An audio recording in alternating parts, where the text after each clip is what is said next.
Duitsland. Kan niet naar Duitsland, daar zijn ze zo streng. Waar kan ik heen?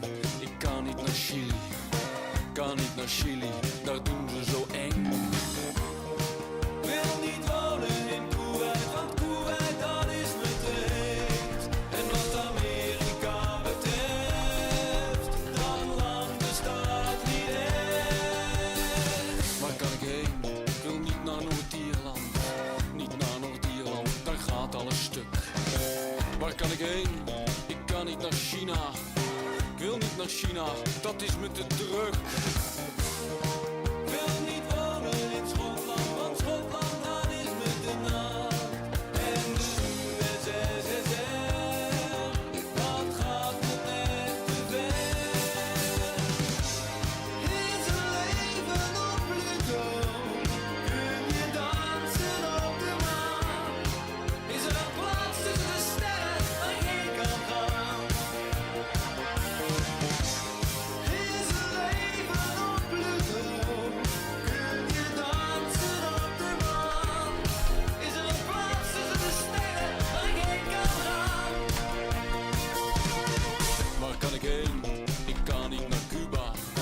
Ik wil niet naar Cuba, dat is me te zoet. Waar kan ik heen? Ik kan niet naar Polen. Ik wil niet naar Polen, daar gaat het te goed. Ik wil niet wonen in Lapland, want Lapland dat is me te koud. En ik wil weg uit Nederland, want hier krijg ik het benauwd. Is er leven op Pluto?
Oh, damn. Shit, I didn't realize my microphone was unmuted. Hello everyone, sorry about that.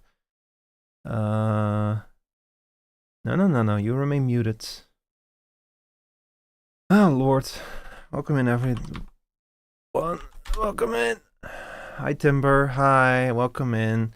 So today we are going to be playing, hang on, let me, a little bit too much chest there. Twitch will not like that. Alright, here we are. Today we're going to be playing more Endfield, because there is at least one more event that your boy has not done yet.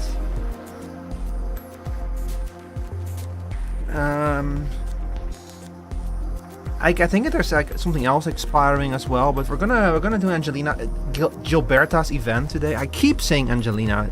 Look, she is Angelina, okay? She is most likely a reconvener, like a clone of Angelina or something. We're gonna do Gilberta's event today. After that, I don't know. I was actually like, I was really doubting if I wanted to go live today because I'm making really good progress on the video. I know I keep bringing up the video. I'm very sorry. I really shouldn't do that, but man, I'm just. Look, I'm gonna drop the subject now. Let's get back into it. So we're gonna finish Angelina's event. If it goes anything like the other events, it will take us 2 hours roughly, because these events take a while. Hi, Aiden Smith. After that, yeah, we'll have to see what's gonna happen after that. Let me plug in my controller and we'll get started. However, but how's everyone doing? Hope you had a nice weekend. I have not updated the schedule on Twitch yet, but I did post it in my server and on Blue Sky and Twitter. So basically, the schedule for this week is on Tuesday. Tomorrow I'm gonna play B3313 for Mario Day. It's a horror mod from Super Mario 64. I'm very excited. I've been meaning to play it for a very long time. It's weird. Like, what little I've seen of it, it is really weird. When I say horror mod, I don't just mean like, oh my god, it is the thing is spooky or whatever, you know? It's really weird. It's like liminal horror, kind of. So I'm very curious to see how that's gonna play out. Okay, hang on, anyway, let me put on Arknights for y'all. Yeah, we're not gonna waste any time today, we're just getting right into it. Let's see, does this look good? Yeah, here we are, alright. That's gonna be on Tuesday, and on Friday, to celebrate hitting 500 followers on Twitch. Finally. Yeah, this happened a while ago. We hit the 500 followers on Twitch a while ago, but because my follower count on Twitch keeps bouncing up and down, I gave it a little time while I prepared a celebratory event. You've probably noticed that I had like a follower milestone at 500 that said, if we hit 500 followers, I'll do a karaoke, and that's what we're gonna do on Friday the 13th.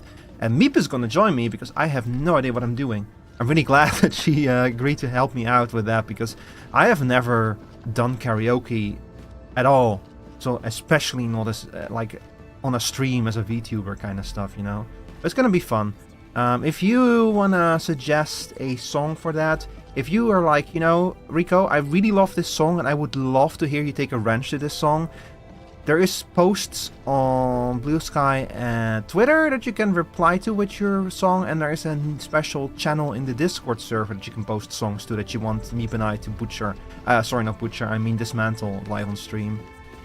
It's gonna be fun, I'm sure. I actually quite like singing and playing instruments and such. I actually did a stream like once, a long time ago, where I replaced the strings on my guitar, on my bass guitar, on stream with like a cam. It was a mess, it was a pain. Replacing strings takes a long time, and then I replaced the strings, and then I barely played on my bass guitar since then, but you know, the old strings had been on there for like a decade, so it really needed new strings. Hi there, 06V, welcome in. So yeah, we're back in Arknights Endfield. Gonna play Gilberta's event, and if you guys can remember, last time I streamed this, which was last Friday, I accidentally started her event, so we got the first cutscene already out of the way. So if for whatever reason you want to see that cutscene, you'll have to go back to the last Endfield VOD. It's somewhere in between there. as I was doing Yvonne's event. But not much happened. It was mostly like the introduction, like Gilberta just floating there, or how do you pronounce it? Do they pronounce it Gilberta or Gilberta? Yeah, anyway. Let's just get into it. Let me make sure that the volume is loud enough. This package needs to reach the canteen. The recipient should be one of the staff there. Yeah, it looks loud enough. It's almost mealtime, so we need to hurry. If you're ready, Endman, we can set off anytime. It's probably the same voice. Start timer? What? Is this a timed mission? Uh-oh. I've spent a few days at the back. Oh no. The UWST canteen staff. It's timed. Made some meals for me. As for the taste, picky isn't really on the menu in times like this. We're Doing their best to bring the good old days back. Oh Jesus. I wasn't expecting this to be timed.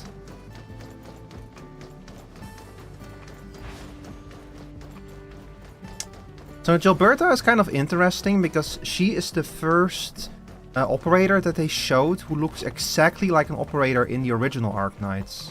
Hi there, employee. Oh, is this our order of special condiments? Thank you, Miss Messenger. Just in time. This voice actor sounds familiar. The underground water pipes have been contaminated. The underground by the water night. pipes. We don't even have safe food and water anymore. The crew will have to make do with field rations. Oh, that's rough. Now, with these condiments... But yeah, so Gilberta was the first operator that they kind of revealed for Endfield that looked exactly like an operator from the first game. And back then we knew nothing about her, like I don't think we even knew her name, so we thought that just, oh hey, Angelina is gonna be back in Endfield. But no, she's Gilberta. And she's not the only one now, like I literally have one in my team over here, Ardelia, who looks exactly like Eyjafjalla. And that kind of now goes hand in hand with the revelation of... Wait, what? Is it already over? That kind of went hand in hand with the whole concept of reconveners, which are life forms born from Originium. Is that it? No, I probably have to go back to her and talk to her again.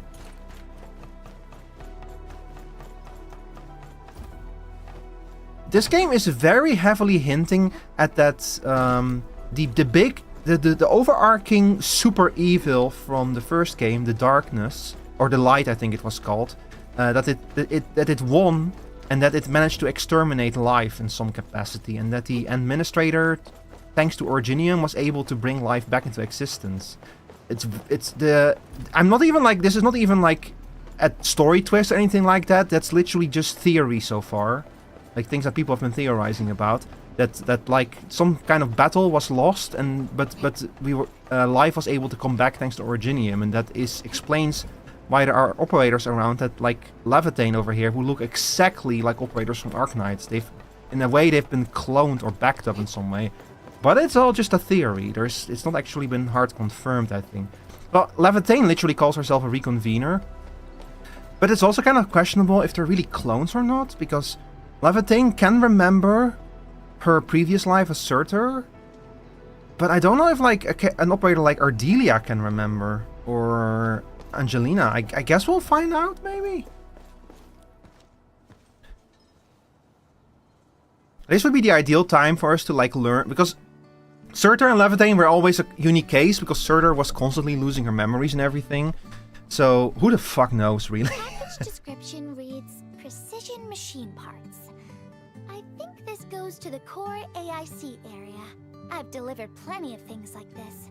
We need to make sure it arrives without a single dent or scratch. Otherwise, the recipients will get really upset and loud.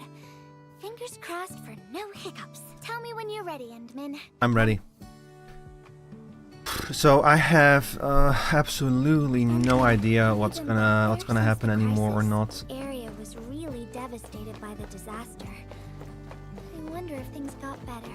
I also feel like that whole aspect of the story is like probably less important than whatever's going on with the Ether and with our main villains and such.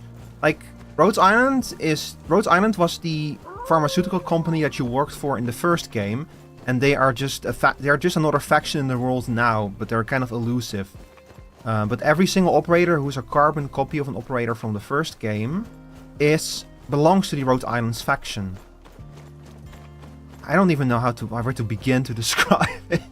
This game's lore is very complicated, y'all. It kind of has the issue where half the time you hear something and you might think it's a spoiler, but it's not actually a spoiler. It's just fans conjuring, conjecturing, and half the time they're wrong as well. Is this a So special day? You're personally delivering a package for I love me. this guy. And I love hello this there, Miss guy. Messenger. I hope the parts are still in good working order. I got you addicted to this game. Yeah, I'm happy to hear Don't that. worry, the package is in pristine condition. How's it going? Our partnership with the UWST is going well. Getting clean water is our primary concern right now. Yeah, the canteen. Not just drinking water. We're also really low on industrial water. And thank goodness my order for the special... Oh my. Never mind me. The Enman's here. So everyone... I'm sorry, but I'm kind of half skipping through this. I don't want this to take another 2 hours, you know. I've been so slow with these events. They're not supposed to take 2 hours to complete. I'm just very slow with them.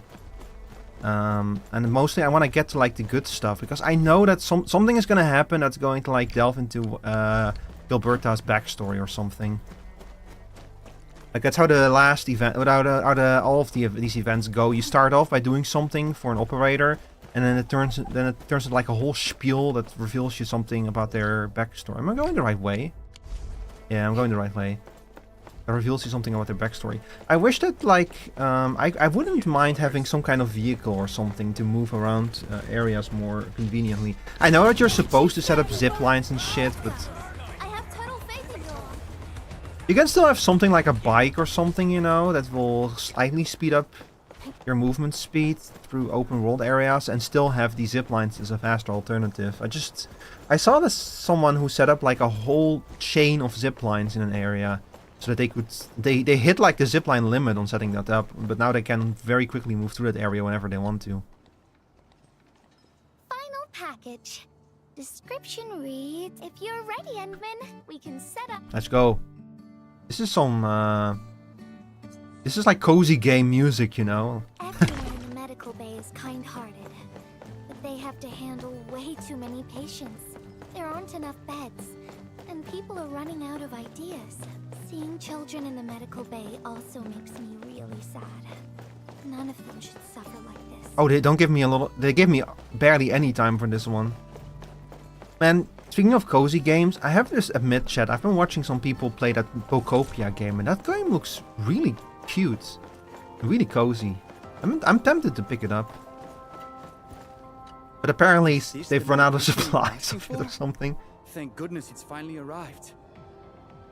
Hang on a second. We have so many injured and our medical supplies are running low. I can't imagine what things would be like if we didn't get restocked.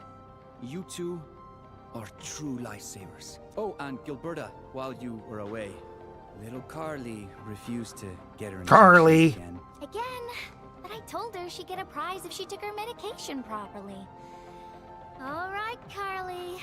Miss Gilberta is back. Hi, Sarisa. Little Carly must have. Do you need to be high level to do the events? No, I don't. Like the enemies that I've fought in these events so far have been like level 30-ish. I think that the actual restriction is like certain progress in the story. Yeah, you have to complete. So you have to complete Chapter 1, Process 4, which means you have to basically complete the entire storyline in Valley 4 to do most of these events, which makes sense. So they want you to get up to the next major chapter in the story, and I guess like to the point where you go to the next region. Which these events last for 2 more days. Getting there, if you were to start now, it's absolutely possible, but it's not going to be easy. You're going to have to do some work. It's not even the actual MSQ. The biggest issue is that the MSQ likes to level gate you a lot, so you need to get your overall account level up frequently. I think it's you need to be level God, like level 30, 40 or something for the entire MSQ in Valley 4. The lurker, you need to sleep to wake up for an appointment? Alright. Have a good lurk, Teresa. Been running all over the place. She was just here and now she's gone. I will say that the actual Looking operators, for me? um, You finally remember something? it's around like, I want to say like level, like, see, from 40 to 60 is when things start like ramping up in terms of costs. But if you have like a full set, or like level 60, yeah. So if you promote an operator to E2, E2 is still fairly doable. So you can probably get your operators up to level 60, but around this part between 60 and 80 is really when like the costs for leveling start to really ramp up. But you'll probably be fine. You're gonna have to do some work probably, but also I'm not even sure if these events are completely temporary, to be honest. Like it could be that the rewards are temporary. I'm not sure. Complete the side mission. Yeah, see here, complete the side mission. Letters from a messenger to earn generous rewards. So that's my main thing. I'm not sure if the actual story itself is temporary, because these stories feel so important. Like they reveal so much information about operators and about the world that it really feels like these should not be temporary. But I don't want to take a risk, you know, so that's why I'm doing them now. But it wouldn't surprise me if you can just do the actual mission whenever you want. But the special rewards are for a limited time. Because that's how the way that Arknights, the original Arknights deals with temporary story events is that this temporary story event will take place across like 2 or 3 weeks or something, and you'll get like special rewards for completing it. And then it will go away for a year, and then 1 year later they'll rerun it. And after the rerun is complete, the story event will... That rerun is your last chance to get the temporary rewards for the story event. Well, to get like the non-permanent rewards, like extra materials and originium and such. And after that, the story event gets added to the pool of stories that you can play. And as soon as it enters that pool, you can no longer get the... How do I put this? Like, they have like the special unique rewards that come from the story events. And you have the generic rewards, like extra materials, extra Originium Prime, extra this, extra that, you know. And the unique rewards in Arknights, once the event is over and the rerun is over and it's been added to the pool of events, you can still get those unique rewards. But you can no longer get the generic rewards. And I would not be surprised if this is going to work the same way. That you... as soon as the story event is over, that you can replay it in some other way, that you can still access it in some way, you just can no longer get these rewards. The problem is I am not sure about that, so I don't want to like say something that turns out it's not true, you know? But if that is the case, then you don't really need to worry about the event. Like, you're gonna miss out on some of those generic rewards. But honestly, like, if you, for your own sanity's sake, I would say don't force yourself. If you want to play the game up to that point, then definitely go for it. The story is really good. I really like it. I will say that, like, the Valley 4 stuff is really cool and good and interesting and cool.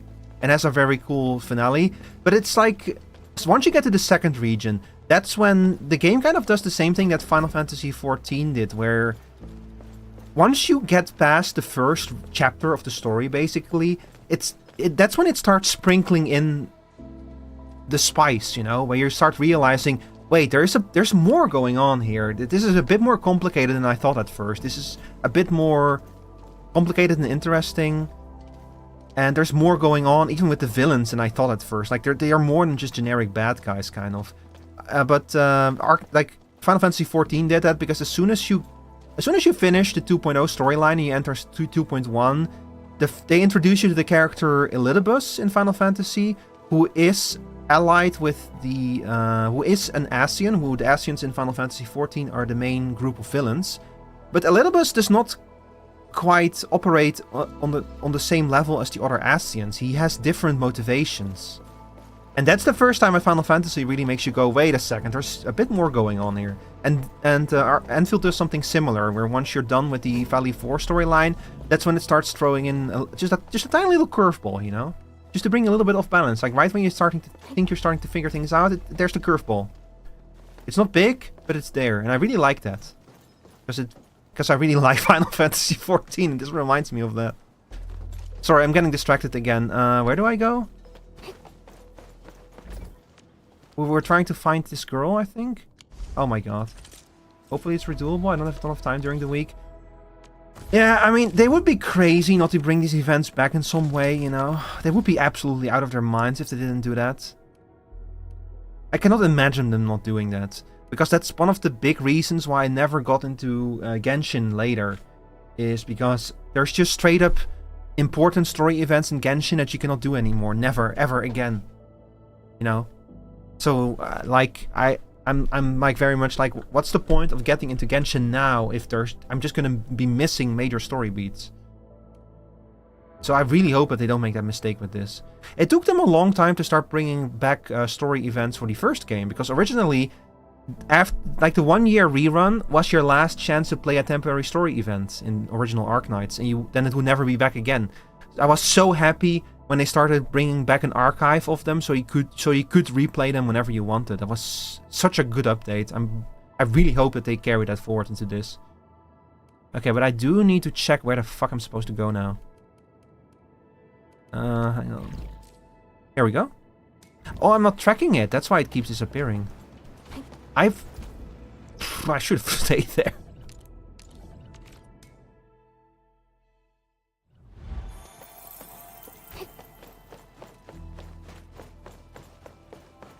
I really hate how much they level gate the MSQ in this, though.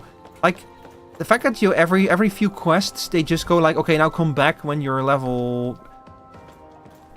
Come back when you're a little richer.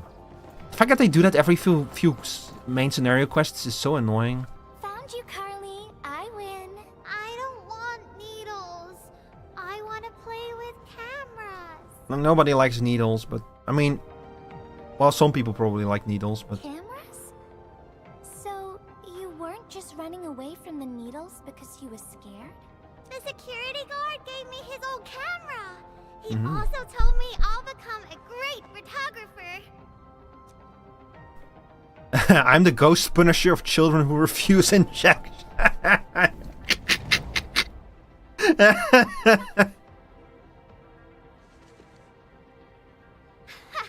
liar, pants on fire.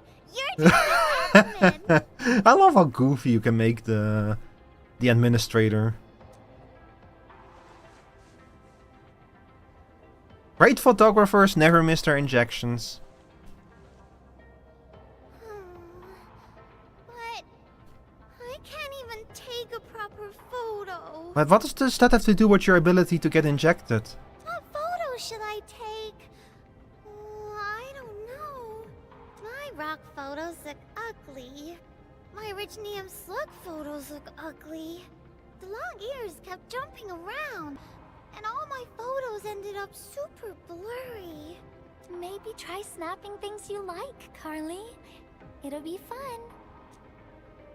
Is there anything you like? Is there anything you like, Carly? What do I like? I like you, Miss Gilberta. Then take a picture of her. Oh, I like you as well, Carly. Carly, won't you take a photo of Miss Gilberta? I'm gonna keep mixing up Jill and Gil. I want to do that. But all my photos look ugly. I want to be in the same photo as Miss Gilberta. That'd be super good. Once we take the photo, you'll be super brave and get your injection. Okay? Okay. Photo first, then we'll head back for the injection. So, Endman, can I ask you for a little favor? Yes.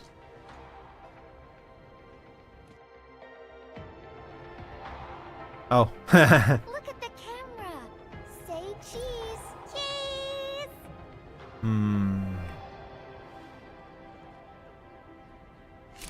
Perfect.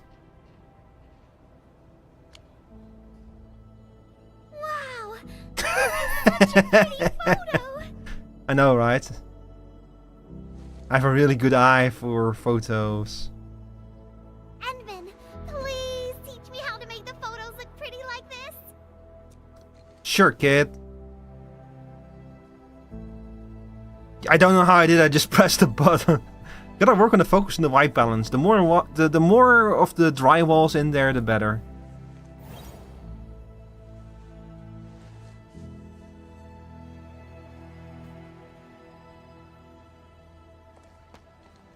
Carly, if you want pretty photos, why not snap things you like?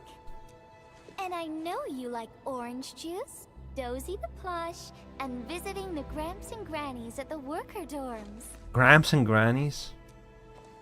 We can go around and look for things you like, Carly. Photography is our way of recording beautiful things into snapshots of precious memories. Beautiful things! I know what I want to take a photo of! I'm gonna get my injection, and I'll take photos of my friends being brave! Pictures of syringes? You're just as brave as your friends, Carly. Thank you, Miss Goberta. And you too, Endman. You're welcome, kids.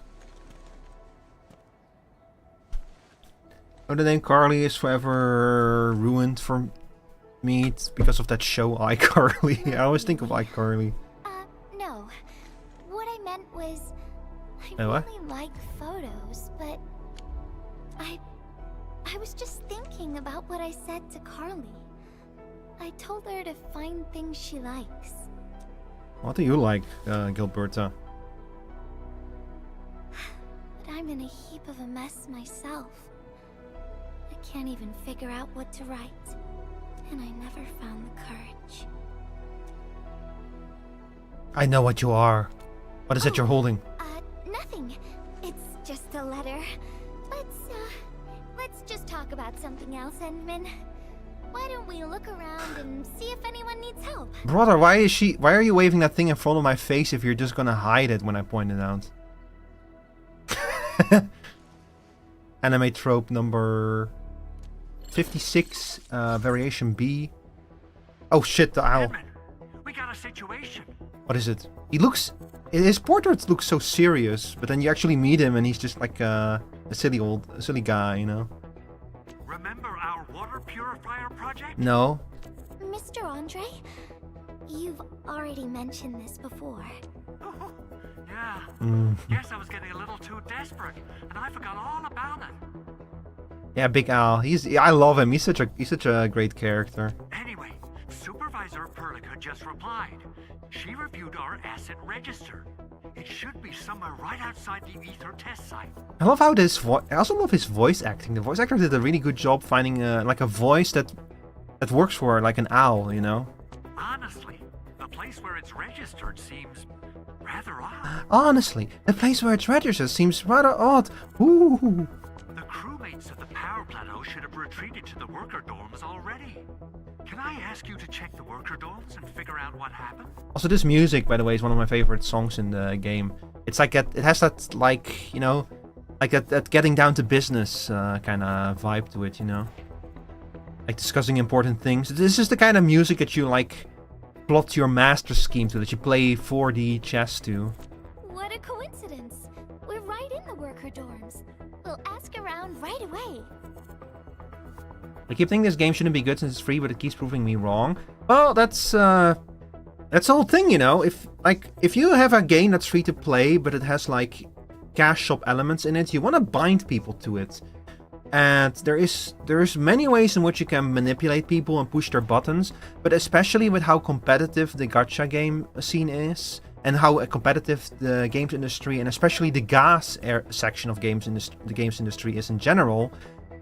At the end of the day, what really matters is a game actually good? And is it fun to play? If it isn't, then people are gonna bounce off on it, you know? That's like, what's a good example? I mean, I guess that if I'm gonna bring up an example, probably like recently Concord and Highguard, you know? Those games are not bad, but they just didn't exactly blow anything out of the gate, you know? Like, they just weren't good enough to bind people right from the start, and then the publishers panicked and pulled the plug on both of those games almost immediately. So they also never got a chance to like improve or build up an audience or anything. So, you know? So like, yeah, at the end of the day, a game needs to be good and fun to play. Wonderful. Now the thing I need is the filter of that water purifier. And also Hypergraph, you have to keep in mind, this game was first announced like 4 years ago. This game has been cooking, and I think that like the first beta test started 2 years ago. This game has been cooking for a very long time. They have like... They have assembled this game in a lab to make sure that it's like... It was completely ready to go before they released it. Because Hypergraph realized like this is their shot. Because a lot of people bounced off on the original Arknights because it's all... dinky little 2D sprites and stuff. I really like the art style and the approach of Arknights, but this kind of game just is much easier to appeal to people. So Hypergraph knew this has to be perfect right out of the bat if we want people to keep playing this. And then they released it, and unfortunately, I really don't like the gacha in this game. I feel like they're way too stingy with it. But that's... I feel like I'm not alone in that. So hopefully the gacha system is going to improve, or I'm just going to completely stop engaging with it, because I just get, I'm not gonna lie, chat, I get incredibly frustrated with the banners in this. I was able to pull Levitate because the MSQ showers you in rewards and pulls, but as soon as that's over, it's over, you know? And now I just feel like I'm wasting my pulls on banners, on the operators that I want. So that part I'm really not happy with the way that they've been approaching that. I checked the asset But that's register. personal preference. An Endfield scientist named Rope is in charge of the Rope. purifier unit. Never rush games, yeah. In practice, unfortunately, it's often like a question of budget and such. He was overseeing the project. But hi Meep, Accident. welcome in. The asset register indicates the item is lost. You can't hear, but you're here? Good. I'd like to get an update on the filter. Edmund, could you please visit Rope for me? Can you do hindsight? What?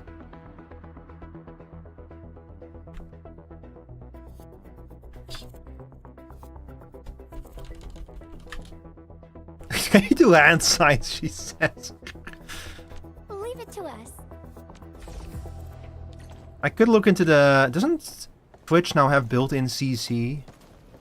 Or something? I keep seeing that on streams, but I don't know if that's built in now or not. Hi Rob. You know, chat, I was at the end there, I stopped paying attention to what Andre was telling me. I was so busy talking. He seems to be in great pain. I hope there's something we can do for him. About a week. We rescued him just outside the Ether test site. Was he carrying anything? Personal belongings, ID cards, gloves, and that sort of stuff. Nothing out of the ordinary. Got it. Min, maybe we should leave for a while. Okay, yeah, we'll just leave. Do you see her ears? Look like her ears kept resetting to like their default idle state there. Some weird animation glitches. Did look very happy back there. I can notice your ears are drooping. I feel like I haven't really helped those who are suffering.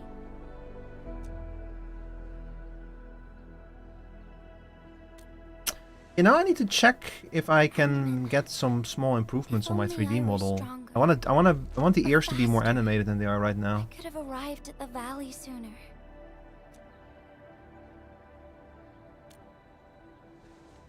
Okay, Endman. I've made up my mind. I'm gonna look for the filter.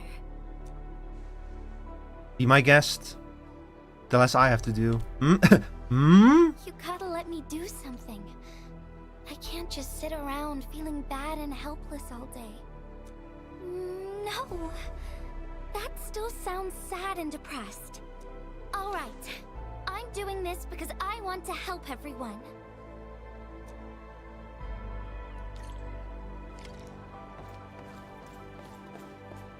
Okay.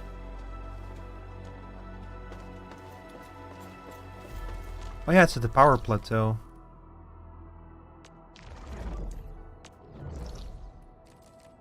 You know, chat, I have already forgotten what we're even doing. Oh yeah, we need to get the water filter, yeah. I was gonna bring something up, but I forgot what it was. Oh yeah! Since Meep is watching my stream muted. And use it to predict the weather or to track the prey. This is something, if you ever get into like content creation or video editing, especially for short form content, like shorts and such, you know, like little clips, it's very important to edit them in a way where people who are watching them without sound can understand what's going on. So that's why all shorts have like those you know, like text on screen basically. They all have like subtitles and captions, and usually the captions are also edited in like a high pace with high energy kind of way. Especially for short form content, it's very important.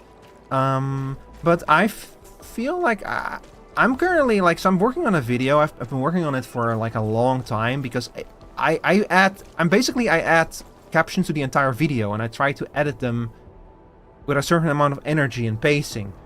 But adding captions to an entire video, like the total length of the video is like 40 minutes or something, it takes a very long time. It's a lot of work. And I'm seriously considering like skipping that step or like limiting how many captions I add.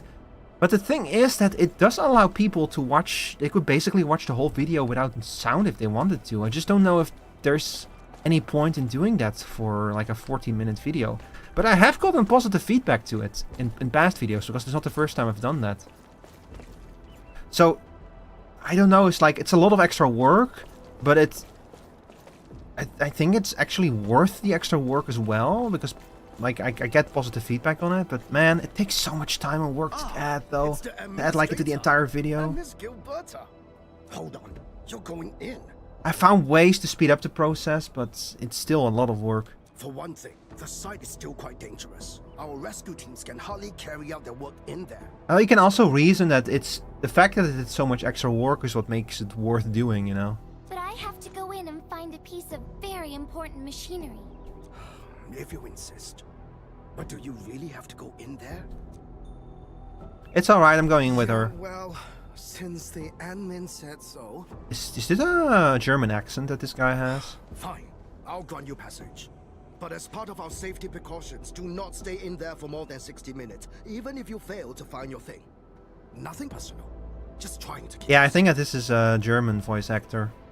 With a very subtle German accent. My analyzer can detect residual blight extracts in the filter. This will give us an approximate location of the device. Andre gave me the analyzer before I left for this search. The analyzer has identified several potential locations. I'm sending you the data. I think we should look around this place first. Use the scanner. We should find something. This brings me to like a little theory of mine, chat, that I like to call... well, it's definitely not my theory, first of all. Like, this is a fairly no shit kind of thing, you know, but... This entire place is now a ruin. Something about accents. Like, if you do not have a certain accent and you're trying to imitate that accent, you have a tendency to overdo it, you know, like to really play it up so that you actually sound like the accent. But if you do have a certain accent, you kind of have, instead of the tendency to downplay it, like, it's a difference between putting on a German accent and actually being a German speaking English, you know? They sound different. You can recognize both of them as German accents. But I think that's like the secret to sounding authentically, is to sound like, not like you're trying to play up an accent, but to sound like you're playing down the accent. It's like in small little subtleties that like make an accent sound like real, instead of just trying to pretend to sound a certain way, you know? You know what I'm saying? You're picking up what I'm putting down, chat? There's blight everywhere. Oh god.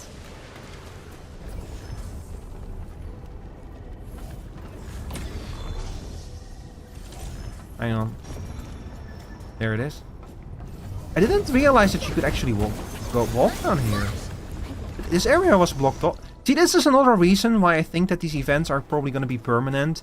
Because they take you into areas of the map that are literally sealed off until you start these events.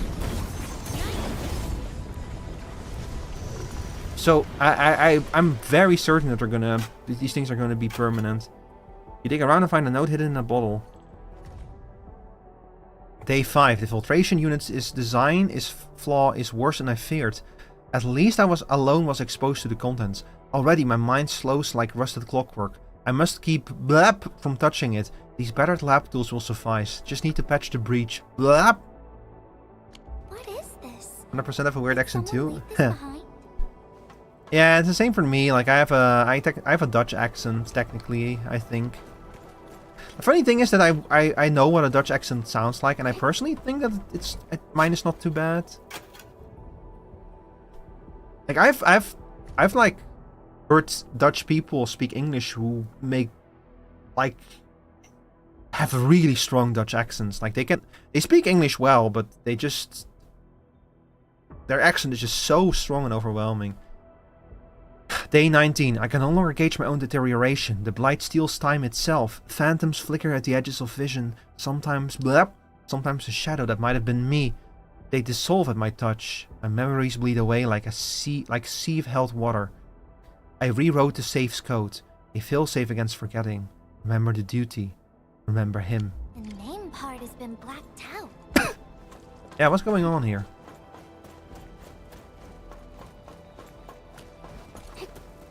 Some weird shit happening here, chat. Wait. Oh, no. I've been down there. Yeah. So this part is new then. I think. You dig around in the asphalt and find a note hidden in a bottle. Day 173. What was I meant to do? Oh yes, the filtration unit's flaw. But why? The reason slips through my fingers. These pages speak of experiments. Someone named Blep. The schematics seem corrected now. And what remains? Whoever left this here seems like a lost soul. What the fuck is going on? The ether and its impact. The rift really affected the environment. Look at the floating rocks. No one knows when they'll start falling back to the ground. The UWST can only seal this place off for now. Yeah. I wonder when this place will recover.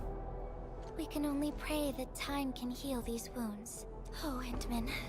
The blight seems to get worse the deeper we go. There might be enemies active nearby. We'd better be careful.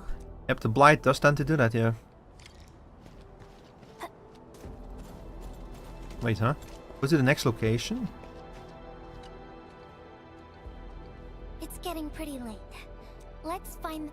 Oh, okay, we're entering the actual mission now.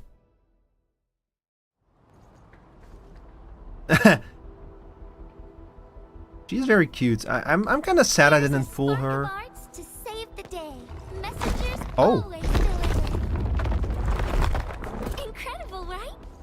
Nothing can stop a messenger. Look out, over there. I'm very sad I didn't pull her, chat, but I just didn't have. Like, I wanted to save some pulls for the other banner, you know. She has a very useful ability. But I wanted to save some pulls for Yvonne's banner, and I didn't feel like spending money on the gacha in this game.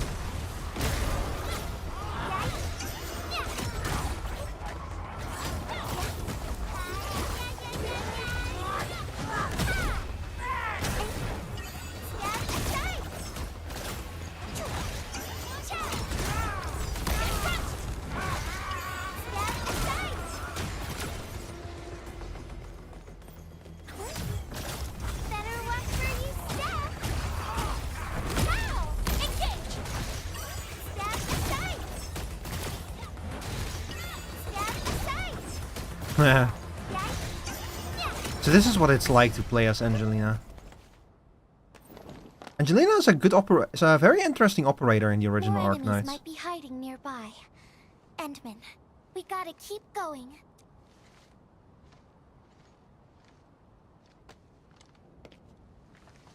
Okay, how are we supposed to get up there? I thought of a clever solution along the way. Alright, Endman. Close your eyes. Should have been a paid game with 3 characters. Yeah, I think I would have preferred that if it was just like an action RPG and like the what was that game called again? The Granblue RPG, you know, Relink or something. I would have preferred it if this game was something like that. No peeking. I'm giving you a surprise. What? What kind of surprise?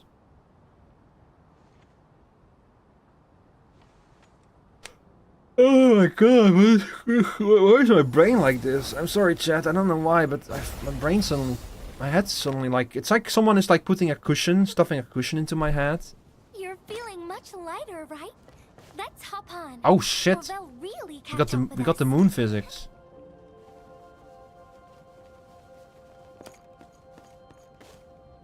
I want to check here. There's not going to be anything here, but I do want to check here real quick. Oh no, it's the wall. It's a wall.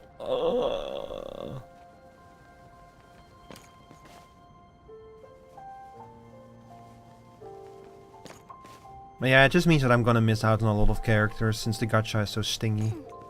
Stingy.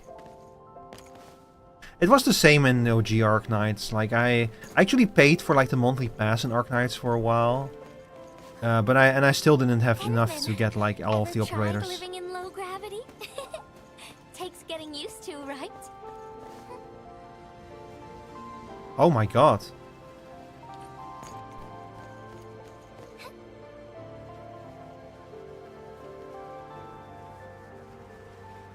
Meow. For a courageous messenger, nothing's ever too heavy. I'm glad that they added like a jump button and platforming to this game. It is very oh, there goes the admin, no! Oh.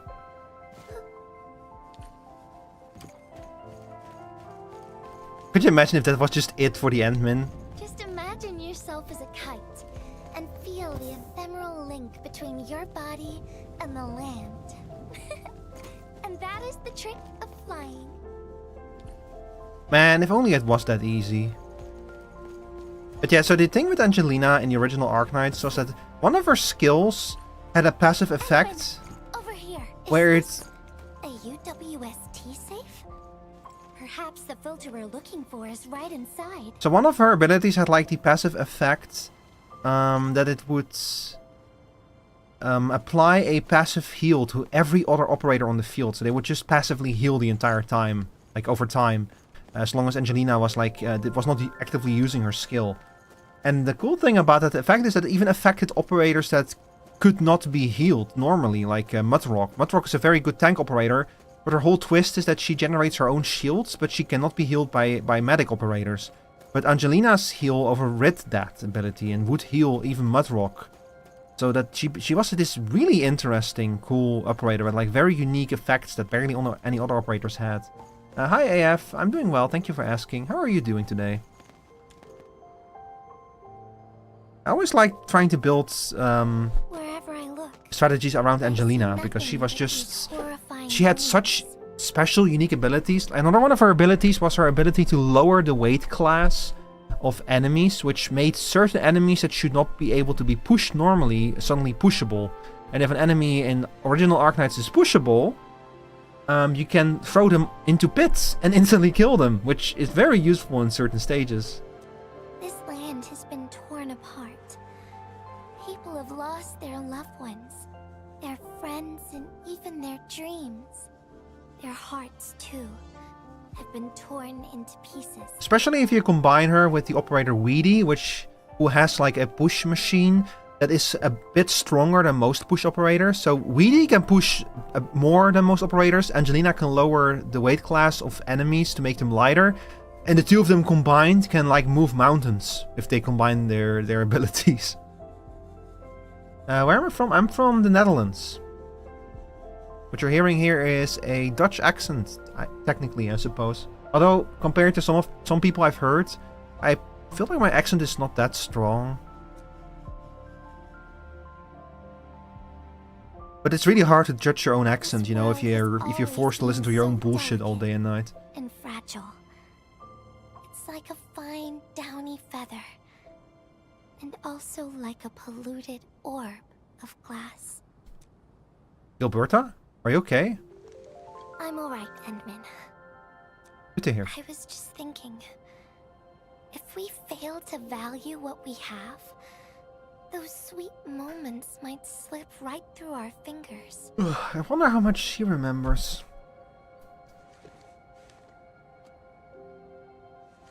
Hey, what's up with the note?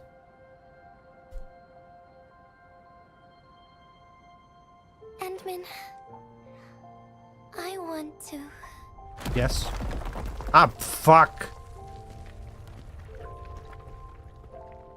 You're from Germany? Nice. Oh no, these rocks are coming loose. Enderman, the ether anomaly is shifting. This place is getting dangerous. We should leave quickly. Yes, we should. Let's go.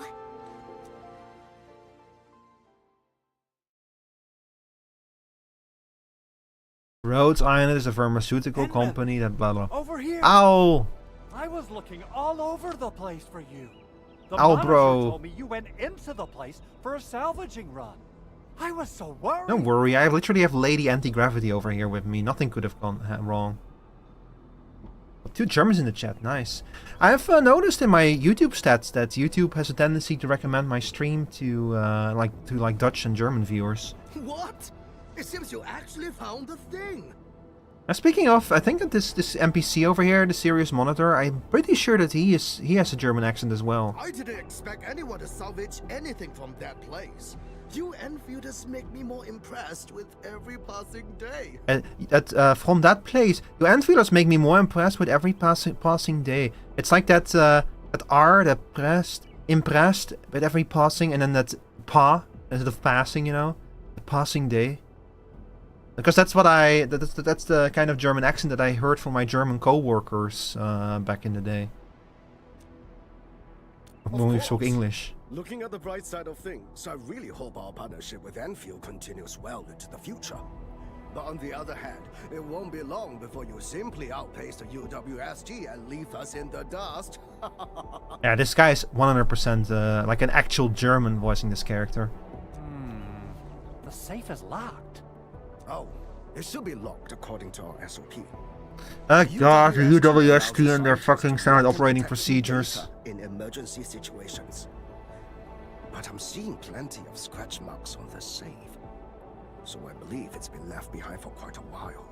See, the UWST is unrealistic because every company I've known and every SOP was immediately thrown out of the window the moment it became slightly inconvenient for people. Like a locked safe? Nah, son. We're gonna keep that safe unlocked because we don't want to lock it and nobody's ever gonna steal anything in it. Oh god, where did the contents of the safe go? I wonder. Maybe you should have kept it locked as was stated in the SOP. Just a suggestion. So what about the password? The passwords are definitely safe with the crew in charge of protecting the assets. And where are the crew in charge of protecting the assets? But I think Rope is still unconscious. Yeah.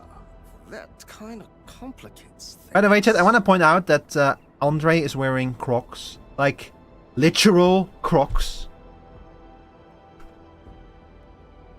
Hang on, that's the wrong button.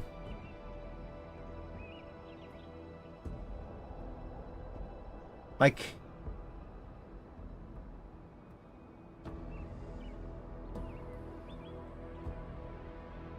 he's actually wearing literal Crocs.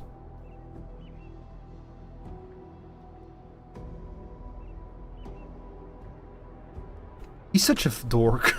If we can't get the password, we can try cracking the safe physically. But that might damage the instruments inside. Looking at the bright side of things, UWST products are known for quality. Our safes dominate the market of Talos too, because they are utterly indestructible. Bro, I'm not trying to buy the safe. I want to destroy it. I want to open it. Yeah. Well, this means we should get the password to open the safe properly. All right. Andre, my man. I'll let you hold on to our safe for now. You just met Wolfguard? Wolfguard grew on me. When I first met him, I was like, oh, here's Edgelord, the character. But he has more depth to him than that. All right, my syndicate's friend. I'll keep it safe. Endman, why don't we head back to the medical bay? We might work something out.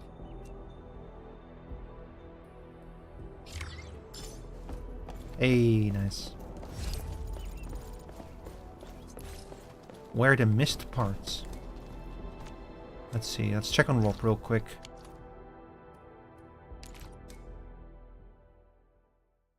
Oh yeah, Twitch ad break about to play, I apologize.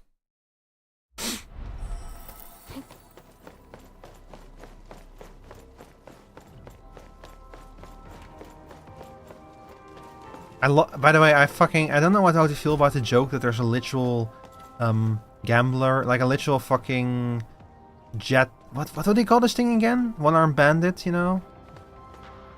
Oh god, what was the English name for one of these machines? Oh, the point that there's like a literal machine like these in a gacha game, the irony is not lost on me. I think it's also intended as like a joke.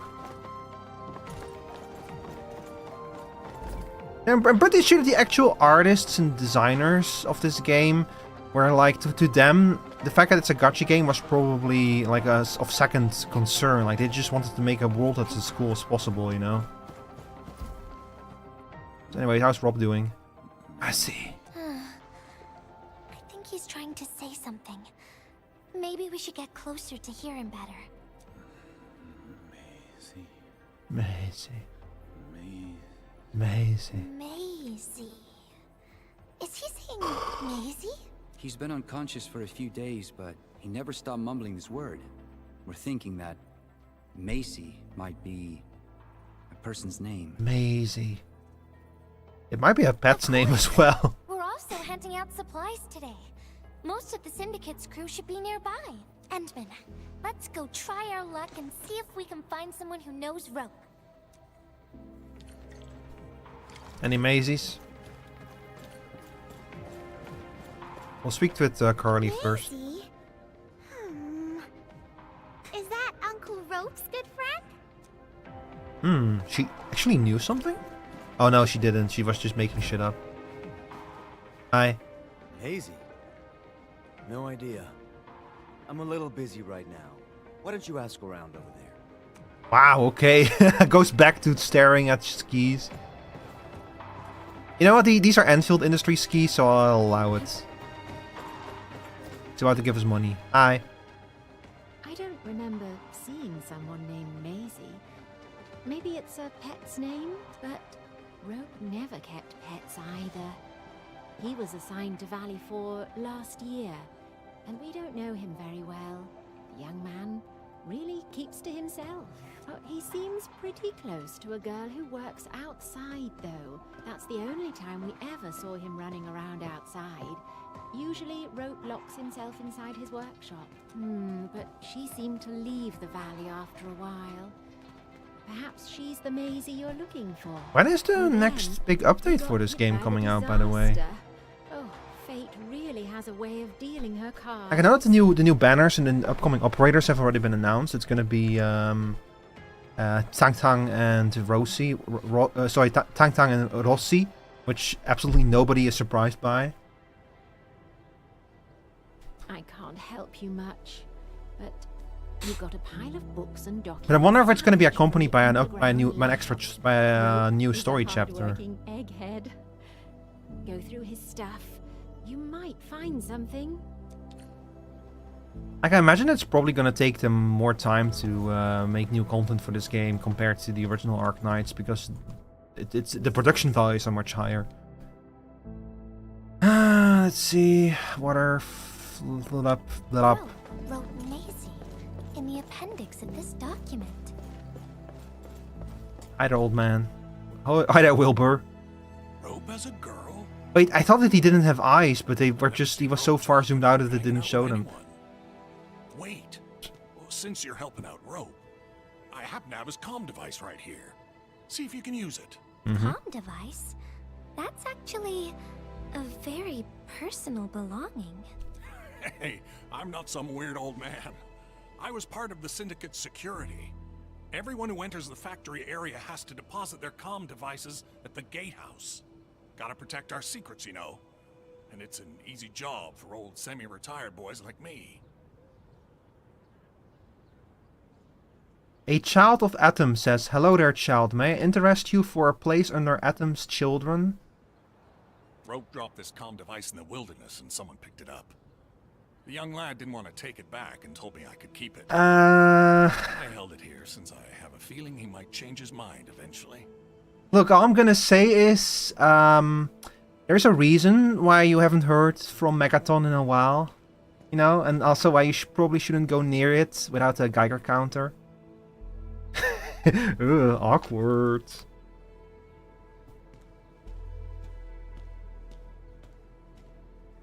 Try your luck over there. That pile has plenty of lost items and comm devices that people have yet to claim. Alrighty. Let's see if we can find any useful information. No, that's not true. In my Fallout playthrough, I actually my original Fallout 3 playthrough, I actually disarmed the nuke instead of detonating it. Which I'm not sure if, like, obviously if you blow up Megaton, like, you blow up Megaton. But I'm not entirely sure how the Church of Atom feels about disarming the nuke.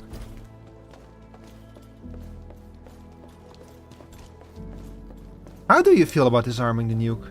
Atom's lore has reached too hard, the Lord is pleased. In a way, I suppose so, yeah.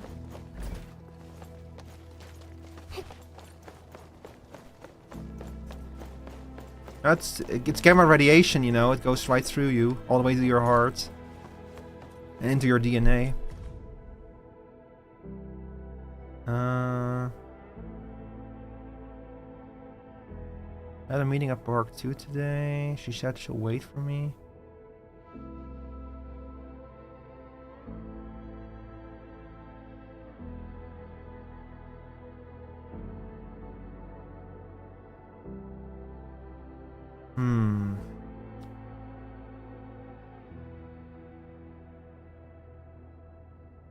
Okay, so Rope has a girl, yeah, a girlfriend.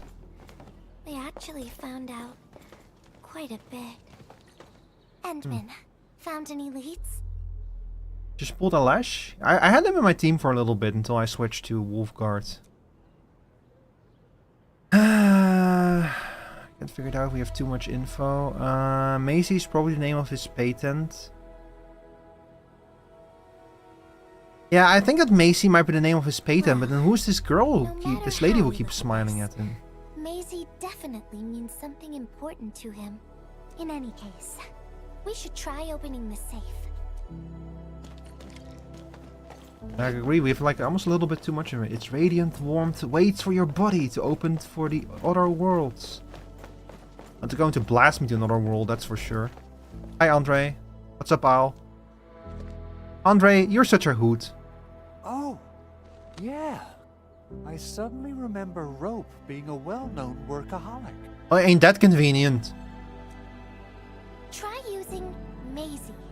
That's the name of his patent application. Ooh. Is it the password? No, not working. I was about to say, like, that would be a violation of a lot of SOPs. I wonder if Oripathy infection influences their performance? Yes, it does actually. You become better at arts if you are infected with Oripathy. Because your entire body becomes one giant casting unit, basically. It also means that if you are not careful, you can actually make your own Oripathy much worse by casting arts. So you need to be very careful with it. But yes, that's why Eyjafjalla in the original Arknights is so powerful, because she has really bad Oripathy. There's only like one exception. There's one operator in all of Arknights, the original Arknights, whose arts actually became weaker after they got infected with Oripathy. But for most of them, they actually become better. By adding his name, Rope. What, Rope Macy? Woohoo! It worked. Naming a patent after a close friend or lover isn't unusual. The UWST is known for respecting the personal choices of every crew member. Is that so? I'm still thinking about the diary entries. But hey, at least the safe is finally open. Also, I want to point out that in the original Eyjafjalla, her Oripathy was so bad she was slowly starting to go both blind and deaf. I want you to keep it in mind if you ever hear Ardelia's idle voice lines, because some of Ardelia's idle voice lines are very interesting, knowing that Eyjafjalla was going blind and deaf. Oh, there's something else besides the filter in the safe. It's a letter. Hey, a note! Look at the back, there's a letter. Maisie is the recipient's name. I think it has something to do with Rope. I'll deliver it to him once he comes around. Ah, Edmund and Gilberta. You're really So it is here. Gilberta. Hi there, Rob Miguel. just came out of his coma. I heard that you're with Andre, so I came rushing here to tell you the good news. Well, isn't that convenient? Let's head to the medical bay right now.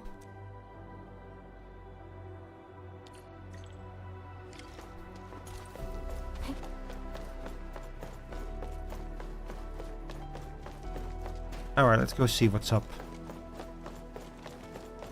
Oh, what did I let myself get roped into this time, chat? Hi, rope. You have a lot of explaining to do. She was the one who left them. I thought she was caught up in something dangerous. Left Valley 4 a long time ago. What are you talking about? I still don't understand. Is Maisie the name of a loved one? I'm so confused. Maisie's not from the Valley. But she showed up one day with an incomplete machine. It's a filter device containing blighted materials. Who is Maisie? She called it Maisie. Oh. I thought it was a funny name, but I got really interested in the machine. Okay, so he had like a crush on a lady, and the lady had a machine called Maisie. The device was built on ideas that matched mine. That was the most important period of my life. It was the first time I met someone who agreed with my approach. We would spend all day studying together. We spent all our waking hours on the project. I didn't even ask her name. I thought those days would last forever. Wait, seriously? All that time you never asked her name? So, why? Huh? We were almost done with the filter, but she suddenly took Maisie with her and left, without saying goodbye. My colleagues told me that she only cared about making the device work and getting it patented. Yeah, I think so too. I refuse to think she left. Nah, bro, you got. I'm sorry, bro, but put hand on shoulder. I'm sorry, bro, but you kinda got. You kinda imagining things that weren't there. I wrote plenty of letters and left them where we used to research and work on the project, but I never received any reply. Interesting, because I assumed it weakened him since the operator catcher is weakened by it in his biography. Oh, don't get me wrong. Oropathy is a very, very, very bad illness. Like, in this game, it kinda... There's actually... are you past the cutscene where oropathy gets brought up for the first time, Timble? Like, it gets brought up pretty early on by Perlica, by a child. The letter. Is this what No, you actually, I talked don't think about? that you're past that cutscene yet, found since you it only in just the met safe. Wolfguard. This is it. I put down Maisie as the recipient's name because I don't know what her actual name is. But this means she's... But this also means that she saw my letter. So why did... The place where we found the safe has been really torn up. We saw huge slabs of rock floating in the sky because of the ether. I won't give up. If she did receive the letter, it would mean that... I'm just really worried about her. So it was... All this stuff was in a safe in the middle of a devastated area. I think that Maisie... I have a bad feeling about Maisie. It may be less that she stood him up and more that she was unable to respond to him. I'm going to find her. I've got to know. Oh no! Remember those notes that we found? She was like... She was losing her memories. That's why she never replied to him. She was losing her sense of self. And most of my time finding randoms while exploring, but I'm progressing the story now. Also, I love reading all the biography things. Okay, so I'm not gonna tell you what's gonna happen at cutscene then, but I am gonna tell you something that you need to have played the original Arknights for, which is that there is a lot of time between Arknights and Endfield. Like it's at least 150 years and probably much more than that. But back on Arknights, back on planet Terra, oropathy is a very, very bad and serious illness, and there's no cure for it. And Rhodes Island is the absolute cutting edge of medicine to treat oropathy, but just like with cancer, oropathy is treatable but not curable. And back in that era, back in the original Arknights era, people with oropathy are ostracized. Like, they are ostracized, they are feared, people don't want to be near them, they are usually like kind of kicked out of society, of like uninfected society. And a lot of the problems on Terra originate from that fact. Like the fact that people with oropathy are so feared and so mistreated. That's a very common cause for the social unrest back in the back on Terra. So oropathy is because oropathy is basically magical rock cancer. Your body is basically slowly turning into more originium. So that's why it amplifies your arts, but it affects pretty much every other aspect of your health. And if you have oropathy, you will die from it sooner or later. You can just because it's treatable with the right medicine, you can undergo treatments to like greatly extend your life and improve the quality of your life, but you do know your days are basically numbered the moment you have oropathy. But there are people, even in the original Arknights, who have been living with oropathy for a very long time. So it's not you get oropathy today and you're going to be dead in a week. It's not that severe, but like there's an operator called Lapland. She's like a wolf, and she has really bad oropathy. I think it's like implied that she has at most a few more years to live if she goes untreated or something. Which has also she's become a bit of a nihilist because of that, but you know. But I will say that in this era, because it's much further in the future, oropathy is a lot easier to treat. Still not curable, but it is a lot easier to treat as long as you get the right medicine for it. So the medicines have the treatments for oropathy have greatly improved. Thanks to Rhode Island, probably. Thank you for bringing the letter to me. Endman, I just remembered something. I need to verify it.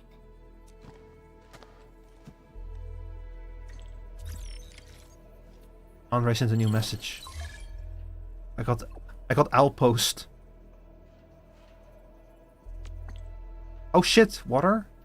Heck yeah, hit me up. Wonder where Gilberto went. I guess Did she leave? Did she just fucking bill me? Hey Al. What's up?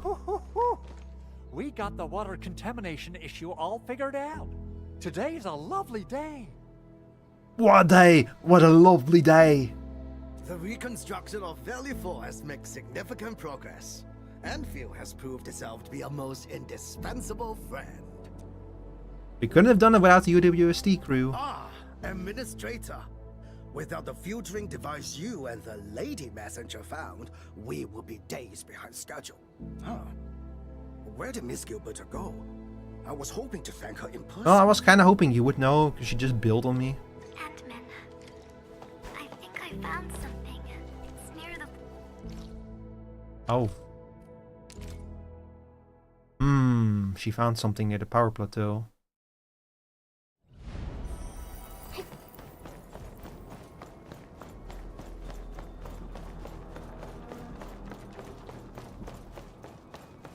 Up front, look closely happy. I love these messages. Very Dark Souls.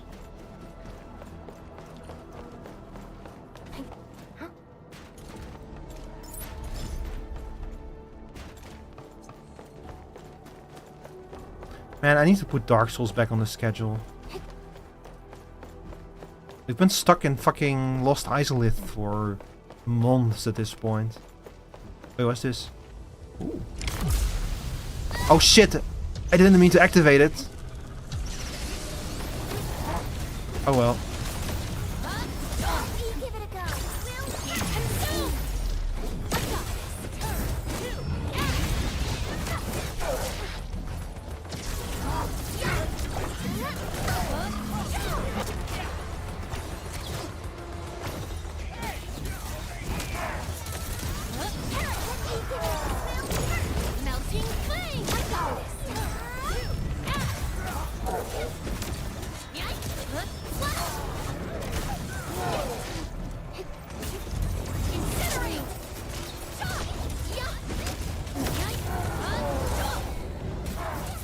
Uh-oh. Did you see that actually dodge his attack because Levitane stepped backwards as part of her attack animation? Hey, we did it. So it's only partially beneficial for people with strong arts, but others are just burdened by it, since it doesn't enhance physical prowess. It really depends. Like, Orypathy is kind of different for everyone affected by it, you know? Like, in the case of Eyjafjalla, for example, Eyjafjalla's magics are fire magics. Like, she can literally become a living, walking volcano, basically. But Ardelia's magics are all based on, like, healing and nature, which is... Ardelia is completely different from Eyjafjalla, even though she is to Eyjafjalla what Levitane is to Surtur. So I think that that Eyjafjalla's power might have come completely from her Originium infection. I forgot which operator it was that actually became weakened by their things. But yeah, the thing about it is it really depends. It differs from person to person how Orypathy affects them. But yeah, for most people it's just on average a decrease in quality of life. Because they start, like, unless you can afford the treatment, you're basically doomed, you know? Like, you're just gonna very rapidly get more and more sick, and the medicine is extremely expensive. That's actually why a lot of the operators that work for Rhodes Island because it gives them free access to treatment, to like the cutting edge Orypathy treatment that Rhodes Island has. So it's actually beneficial. If you have Orypathy and it improves your arts abilities, it's actually beneficial for you to train with those arts and then try to sell them to Rhodes Island in a way, you know? That's a way to get treatment. Like, Rhodes Island is not... I would say, I guess, that Rhodes Island is not trying to take advantage of the situation. In fact, the opposite. Rhodes Island is actively working to make the world a better place. But they cannot, like, if they could, they would just... They often, like, donate medicine or give it away, but they simply are incapable of giving it to everyone who needs it. Partially because a lot of nations actually... Like, a lot of people actually depend on being able to exploit people with Orypathy, so they will literally not accept a system in which medicine is freely available to everyone. I'm pretty sure it's Catcher. In his medical exam it says it's amazing that he even managed to reach standard performance in anything, but he's only standard in all areas apparently. It's entirely possible, yeah. I'll need to, like, check it out. He looks sad. Remember when we came here and found the safe? I noticed a few things scattered nearby. So, I decided to come back and see if I could find anything else. And then I found this. Endfield Industries. But she was... Maisie worked for Endfield? It's the final diary entry, written by the owner of the filter device. The diary entry was from... The diary we picked up was from the same person. Oh. She's the fellow researcher that Roke talked about. So she was slowly losing her mind. She wrote it to say her goodbyes.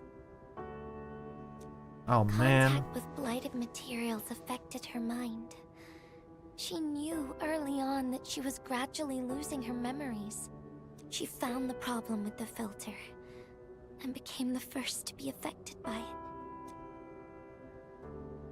She left because she didn't want Rope to, like, have to suffer. She didn't want him to be part of the mistake.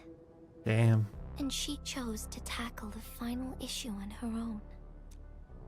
She carried the letter, made herself part of the safe's password, and wrote all those diary entries to help her remember. She suffered helplessness and loneliness on her own. She also didn't want to forget the one she held close to her heart. Perhaps one can eventually find their story by reading letters about the past. That's how the tales go. But in the end, she chose to leave instead of seeking her past. I've never felt memory loss before, but the thought of it scares me at times. This is kinda... Seeing this after going to Levitane's event makes me go, man, I know someone you could talk you can talk to about memory loss. What did she feel or think about when she saw recordings of a past that seems foreign, yet actually belongs to her? Well, again, can just ask Levitain about that. Afraid of the feeling called oblivion. When I see memories flying past me that feel familiar yet foreign at the same time. Oh. I cannot help but wonder if I've actually lost something. Can she remember Angelina, maybe? If she actually is a reconvener? Maybe she does have, like, similar to how the Endman has, like, fragments of memory from something in the past. Maybe Gilberta also remembers something about Angelina. Whenever those memories well up within me, I feel as though I'm kept away by a dark, misty veil. Endman, can you tell me how it feels to lose your memories?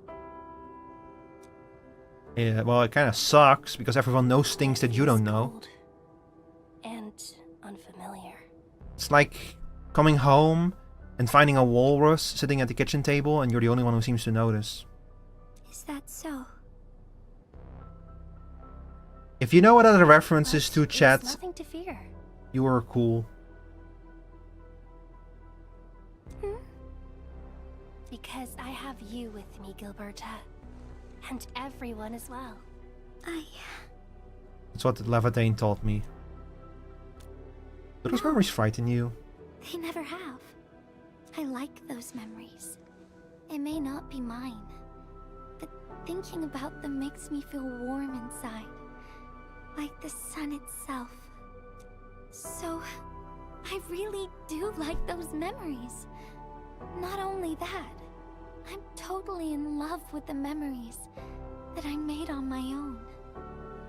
Memories I made while traveling. The secrets I saw in my solo flights across the night skies. And those special moments I shared with you, Endman. I don't care which memories they are. I don't want to lose any of them. Ever. These are real, authentic memories that I made with the people I've met. Are you sure about that?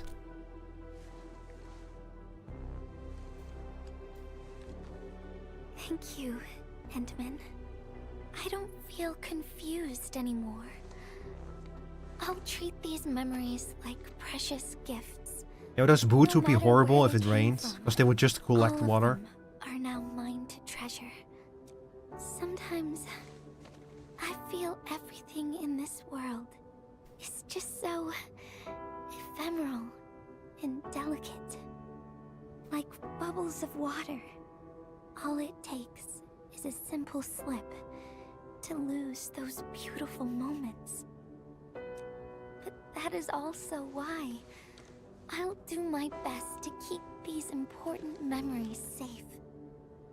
People might not remember the faces of us messengers, but I'll do all that I can to remember every smile I see. I'm pretty sure that in the OG, Angelina was a catastrophe messenger, so it's kind of interesting that she became like just a regular messenger in this game, Endman, in this world. do you still remember this?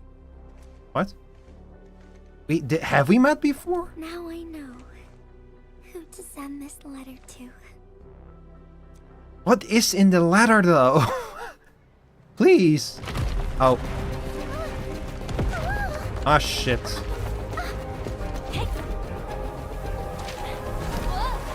I'm doing all this for a letter and I don't even know what it is. Thanks. It's just a letter. Why, Endman? I don't know. Just funny. But it's something you treasure, right? Aww. Ah, that's adorable, though.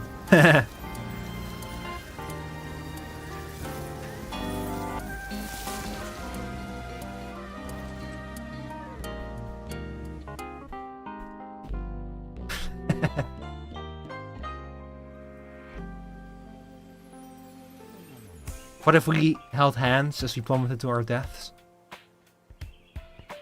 Where the fuck are we? How did we end up over here? This is on the other side of Valley 4. I know this place, but it's really far away from where we just were. To catch you, would you still be all right? Nope, I would have broken every bone in my body.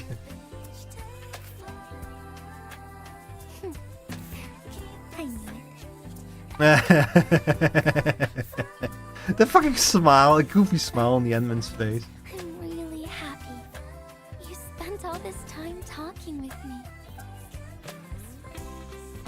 Yeah, you're a bit long-winded, not gonna lie, but it was nice. Thanks a lot, Endman. You swept all my troubles away. Yeah, nearly dying will do that to you, yeah. This is your... So what's up with the letter? It's yours now, Endman. Although I couldn't figure out what to write, I've decided to give the letter to you. Hmm? I carried this blank letter with me. It's blank? When I first arrived in Talos 2, I kept thinking about what it was. Why did it appear with me? What should I write on it? Who should I send it to?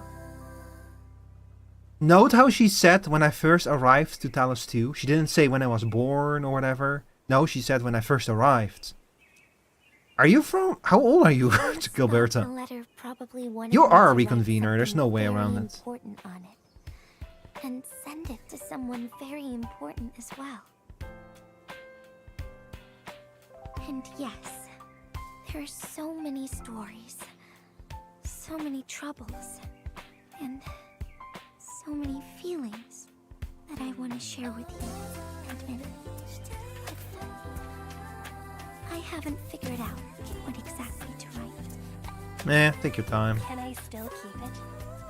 Of course. I was hoping you'd take it.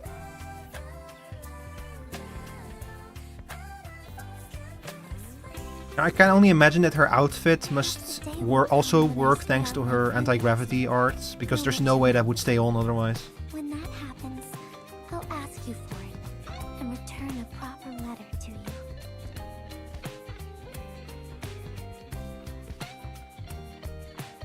And that will be a letter from Gilberta the Messenger herself.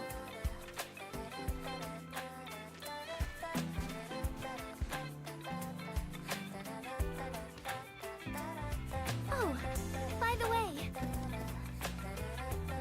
Yes? don't you forget about me, Endman. Don't you forget about me. But even if you did forget, I'd just show up right in front of you. Then I'd say, I'm Messenger Gilberta. This is the first time we've met. And then we'd get to know each other. Once again. I feel like she has met the administrator before. Oh, that's it?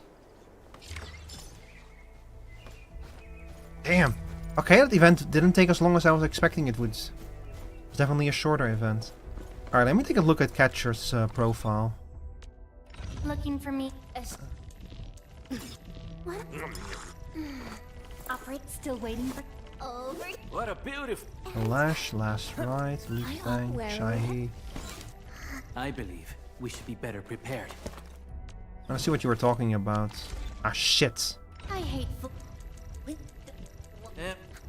And I hate this interface. Defensive cover. I shall give you my best. Let's see. Okay, so he does have Oripathy, yeah. The match raises for strength to his current levels despite his health advantages having reviewed numerous concerns. The medical... Yeah, so he has Oripathy, but his medical examination has been fine. Rui van Catcher? Why does he have a Dutch... Why does he have only a half Dutch last name? What the hell? Sticking Van in there. Interesting. But no, there's not. What I meant is there's an operator in the original Arknights whose arts have gotten weaker after they got Oripathy, but I forgot which one it is.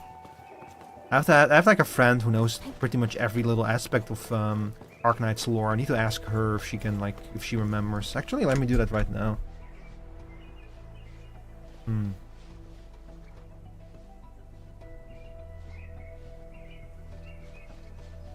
Let's see. She's not online right now.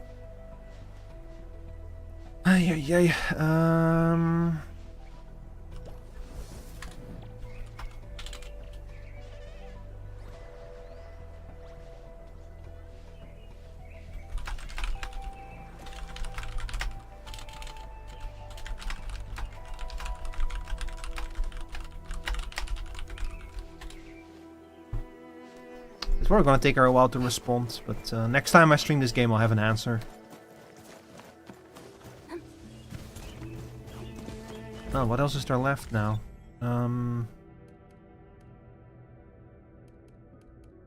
There's some more events that I haven't done yet, I think. This one I'm gonna have to finish before the event is over. This is like the hard mode combat. I guess I need to do her combat drill still. Let's see. Sanity discount, Chingbo, sign-in, spectral, blah blah blah blah blah. Yeah. I guess I'll do her combat drill. Even though I'm not gonna be able to pull her. I just don't have the pulls for it. I'm like debating if I'm gonna spend all of the pulls I have on this banner or just save them for the next banner, because I also really want Tang Tang. Even though I'm probably not gonna have room for Tang Tang anyway.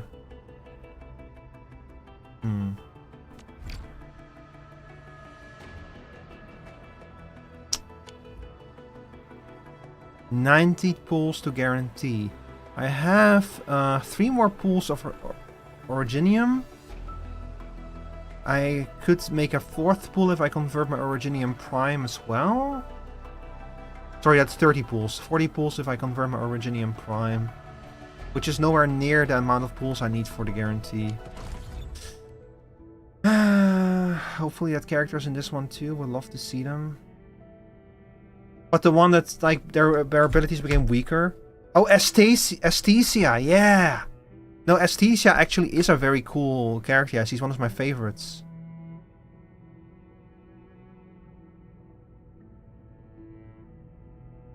Hang on, you're in the vertical stream, right? Yeah, okay, then I can show it to you here. I don't need to put the image on the horizontal stream. Okay, hang on, let me pull up Aesthesia. She has one of my favorite designs. She just looks very cool. She's unfortunately not a super good operator, but she has a very nice design and some really cool outfits. And her artist really loves drawing her, so she makes a lot of the official artist for Aesthesia draws a lot of fan art of Aesthesia. Hang on, let me pull up. This is a good one, yeah. She's like a bird operator. She's based on I think like actually based on the Aesthesia bird. All of the bird operators are literally just named after the bird that they're based on. Alright, here we are. Here we go. This is Aesthesia. It's like a bluebird or a starbird? Like something like that.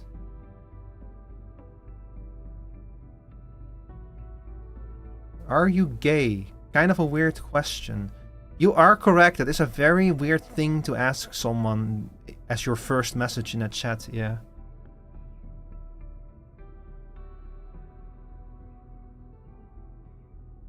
She's a really cool design. I wish that I never really... Like, I think she's like an AoE operator or something. I never really figured out a good way to use her, but she's just cool. I really like her. And then the artist also has a really nice art style. And there's like a piece of art where she drew Aesthesia in like 20 different outfits or something. Really cool in the official, because they have so many different artists that make art for the game. So every now and then one of them just goes like, you know, I really like this character that I designed and drew, so I'm just gonna draw fan art of them as well for free. She also has like a sister, Asjani, who... Asjani basically looks the same as Aesthesia. Which is also very funny.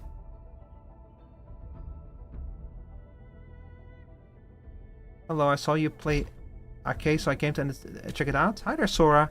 Yeah, we're playing. We just got done with like a temporary story event. Yeah, so I'm currently. You know what? I'm just gonna do the I'm gonna do the Yvonne thing. The combat drills. They do these events with like the operators that are currently up for pool, to kind of like convince you to pull for them, which is pointless because I got pretty broken by a duplicate. So. Like you can try to convince me to pull this operator all you want. It's pointless if I don't have the resources to pull for her, or like don't feel like I'm gonna pull her anyway.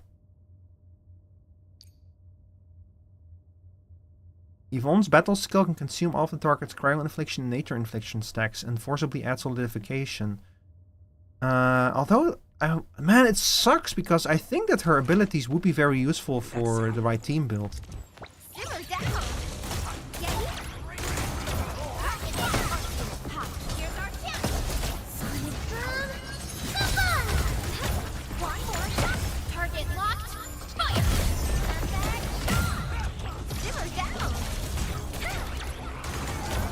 It's kind of a shame.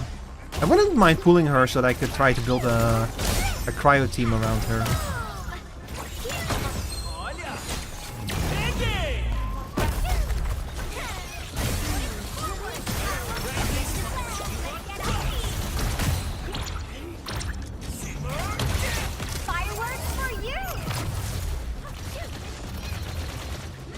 Oh, she has a cool skill similar to do you see her just keep going? She has a skill similar to Levitain, where it's like an install that temporarily makes her stronger.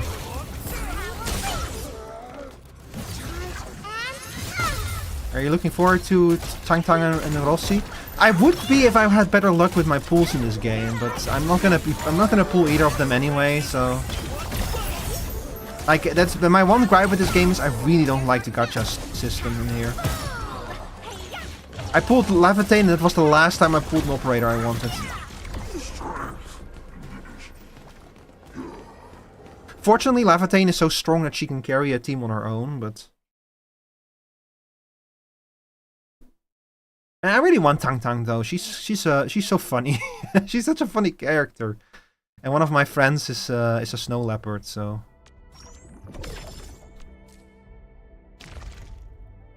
Oh yeah, big shit. How doesn't he still need to do these things? I think I did this one. No, I didn't. Might as well do it then. This event also expires in like 2 more days, so... Wow. This shit is fucked up.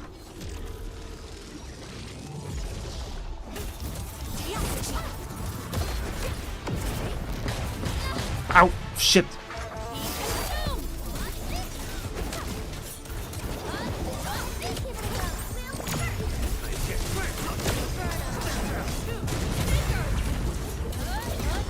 I also feel like I'm not using my current team to like their full abilities. Oh, I don't think I've ever heard this battle theme before. Ow! Son of a bitch.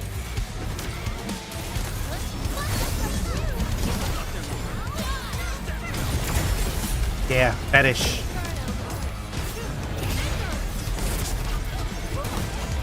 Oh. Wait, that's it? Like another Vtuber, that's a snow leopard? Yeah. Yeah, my friend Meepo Liz, she's a snow leopard Vtuber, yeah. I'm actually gonna be doing karaoke with her on Friday. So if you return on Friday, you get to hear me and her butcher your favorite song live on stream. Bolts and shadows, rampaging shield. Wait, if I? Oh yeah. Okay. Whatever comes next. Sounds like fun. Yeah, it's gonna be fun. Yeah. We're gonna be starting a lot earlier than today, though, on Friday, because both of us are located in the EU. And we don't want to, like, sing our neighbors out of their beds, you know? Oh. Ballista and... Yo, this is a fucking reference to the original Arknights. The two knights from... what was that event called again? You know, the Casimir's Major? I forgot their names, but you fight like two knights in that one. One with an axe and one with a giant crossbow. That's cool though. That's a really cool, funny way to do like a reference to the original.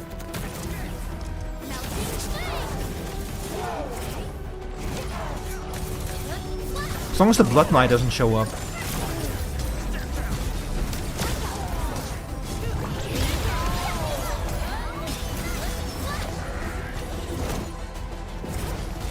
These are a fucking awful boss, really fucking hard boss battle, by the way, because they're insanely strong in the original Arknights. I forgot their exact mechanics, but I remember them being a bitch to kill.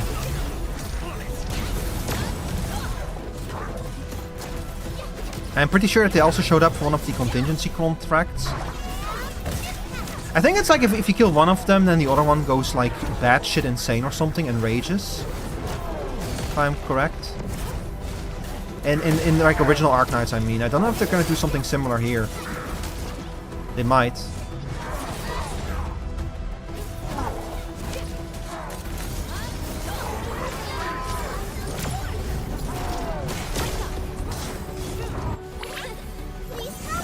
My favorite character so far?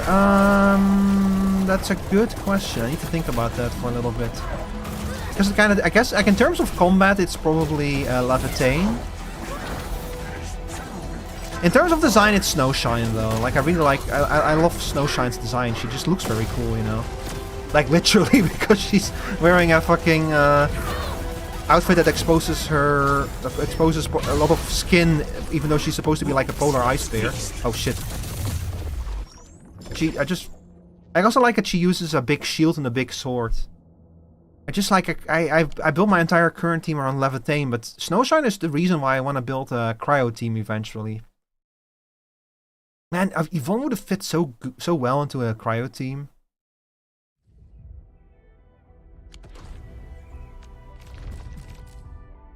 Are we setting off now? But I don't know if I can get pulled. Even though you know what, fuck it, I'll pull a bit, make a few more pulls for Yvonne later, after we're done with this. I shouldn't, because I'm gonna pull her, but I'll try. Hang on, chat, 1 second.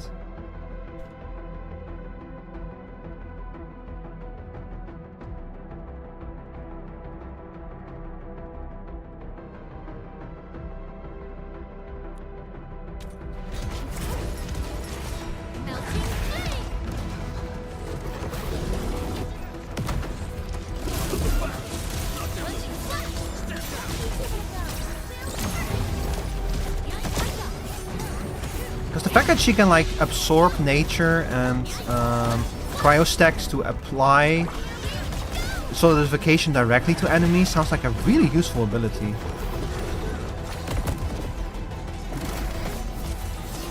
At this stage, I hate this enemy type. They're so annoying to deal with because they fucking charge all over the damn arena.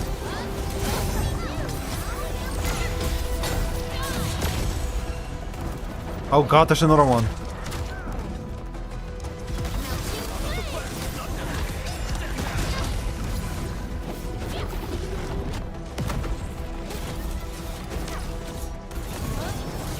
This is getting out of hand. Now there's 2 of them. Oh, fuck you. Ow. Son of a bitch.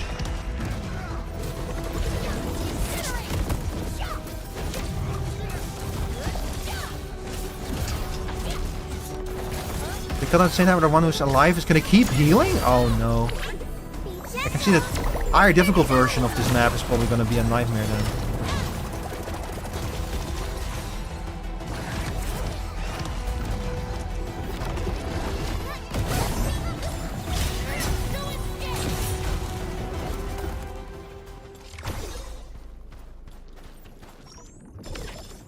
Very nice, very nice.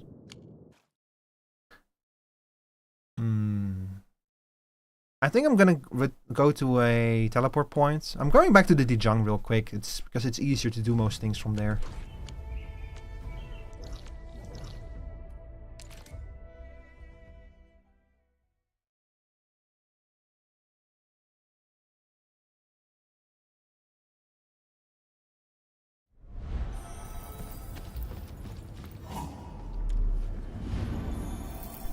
Some people solo them with Catcher. Oh lord.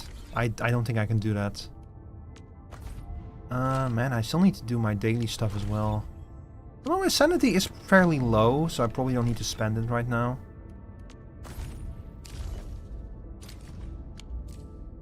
Hang on. Let me grab my rewards real quick. I at least want to get the rewards.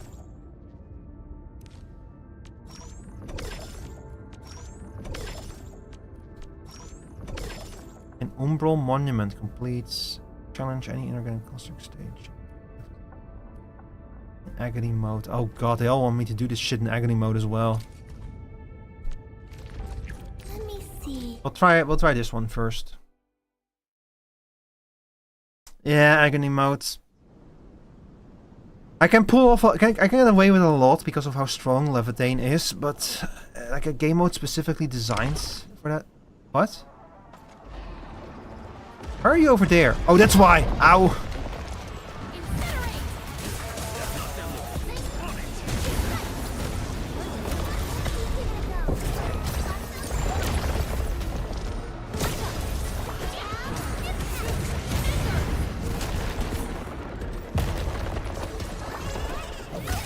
I need more healing.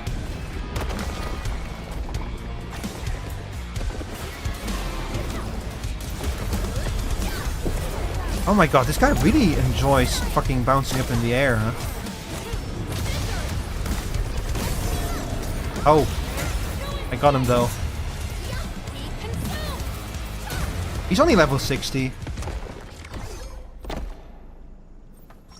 Alright, well that's all of them. I think we have to like challenge these stages 5 times, so 2 more times for one of the challenges. So I'll just very quickly do that, you know. It looks kind of silly, that animation like that.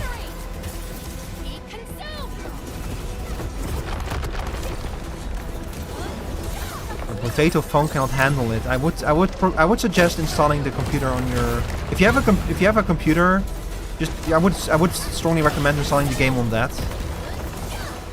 I haven't even attempted to install this on my mobile phone yet. I've just been playing the game on my computer.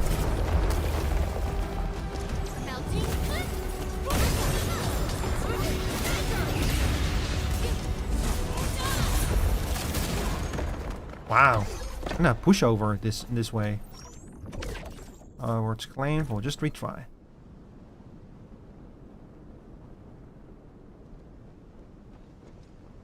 What's even the point of fighting him 5 times? If you don't get any more... Like, wow, why is there a challenge to fight him 5 times if you don't get any extra rewards for doing it? I don't really understand that. Ow.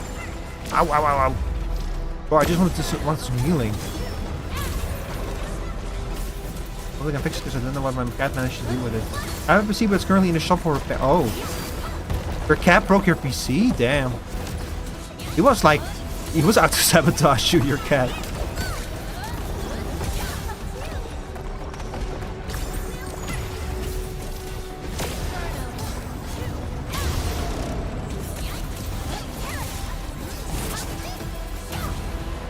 He is not taking any stagger damage for some reason.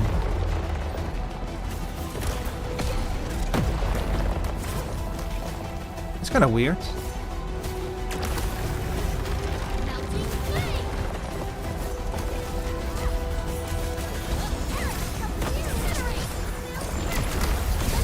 There we go. There's the stagger. Okay, that should do the trick. Look, I'm fighting a level 60 enemy with a level 80 team, so it's not exactly fair, you know. I might have gone a little bit too hard in leveling up these characters, but... I'm kind of curious if this is going to be as high as it gets, or if they're going to add... Like, I know that the original Arknights eventually started adding even higher tiers that you could level people up to, but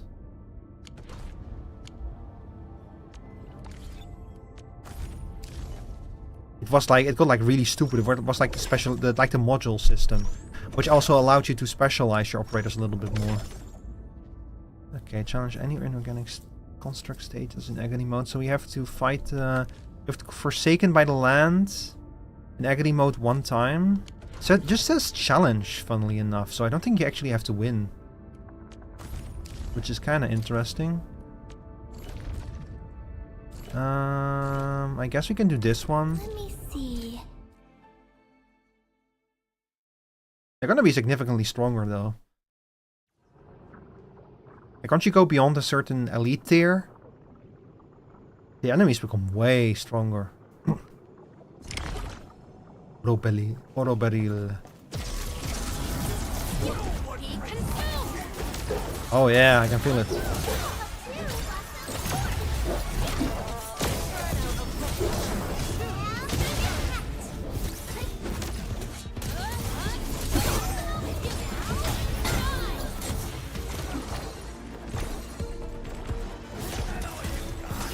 Oh my god, they're tanky. Holy shit.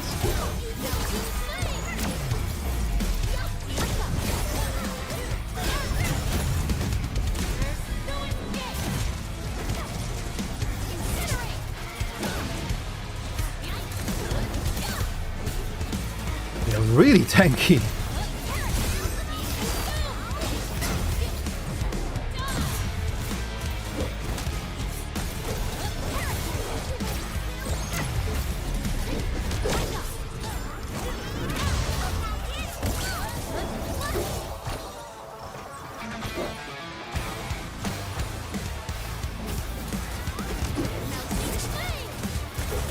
You know what it is, Sora? Your cat was trying to save you from Endfield. He was like, no.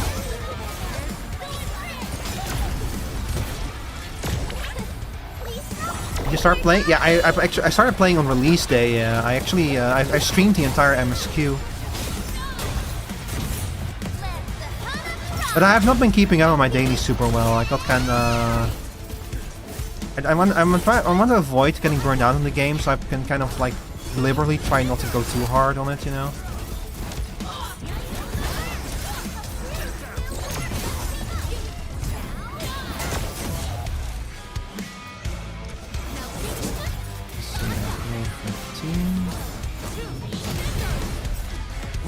Let's feast.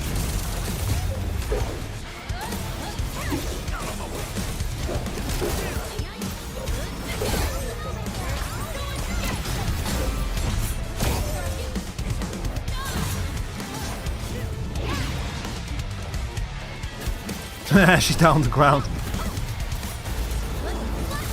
Okay, they're definitely gonna spawn one more very powerful enemy after this is over. I'm saving my install for that one. There we are. Yeah, there he is.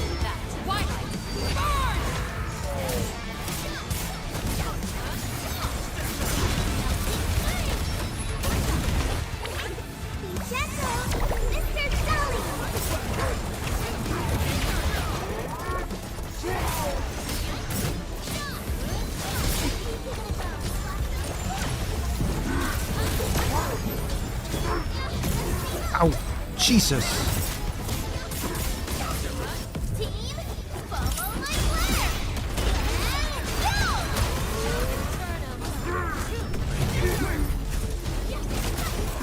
Akakuri, by the way, is a very good operator in general because she can... Her ultimate gives SP to other operators. Sorry, gives you SP, I should say, because it's SP shared by a team. So she can fulfill a role in any team basically because of that. Like especially in fire teams because by default she's a fire operator. But that makes her a very good operator.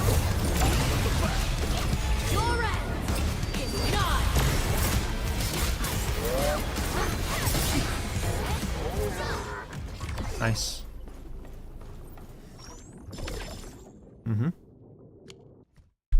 Very nice. If the exact same team? Yeah, this is a very good team, yeah. Thanks to Levite.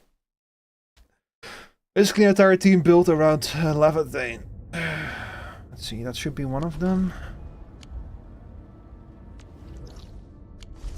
I see we have an ad break coming up on Twitch, which is actually perfect because your boy has to use the bathroom. So I'm going to quickly use the bathroom while the ad break plays. I'll be right back, chat.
Hello. I'm back.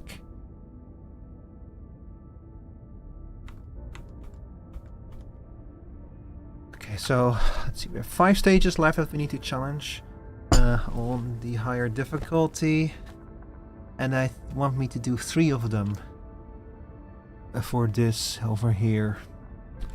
Should be doable. Man, this once again, like, this is why I don't like the whole system. Like, 150 ore burial, this is less than half of what you need for a single pool. Like, they are very stingy with the rewards, and this is a one-time reward. I really would have hoped for them to give a bit more, you know. Your dancing got me off guard. It's one of the advantages of using a 3D model is that you can like use built-in animations like that. And like when you compare 3D to 2D, Live 2D requires so much more work than 3D. It's kind of blows my mind how hard it is to do 2D. So if you see a Live 2D Vtuber, you can imagine the amount of work and effort that went into making that Live 2D model possible.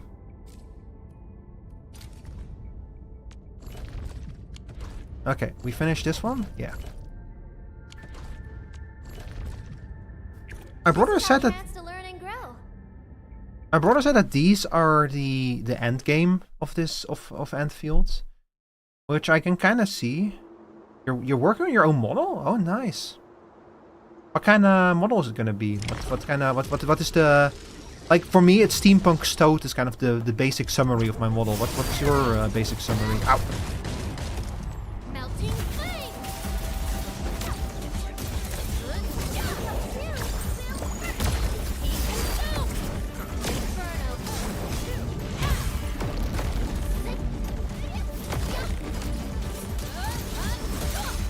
Are you also gonna become a steampunk stout?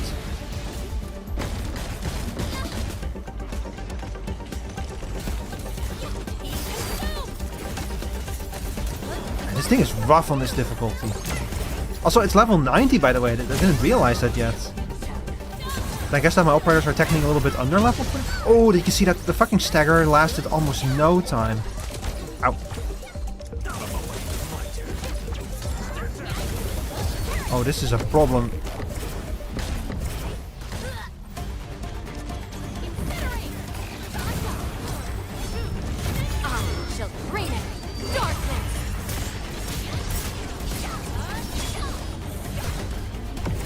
He's shielded? Wait, what? Oh. Because of the enemies? What is this? An ultra kill boss?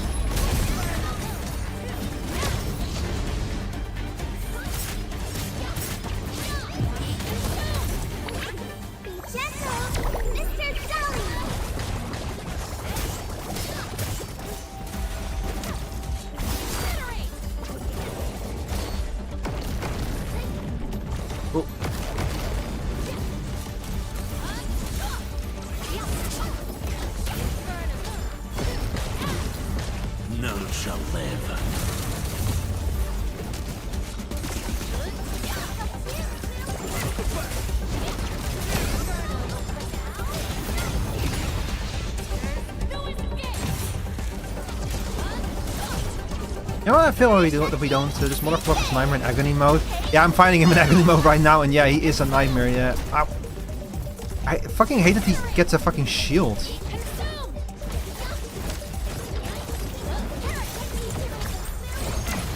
Oh fuck. Oh, that's bad. Can I not... Wait, I cannot resurrect? Oh. Oh, that's really bad. I cannot resurrect.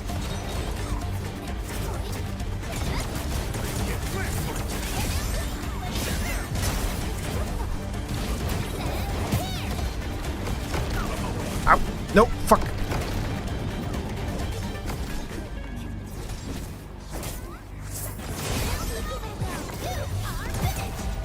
Thank God that I leveled up Akakuri as well.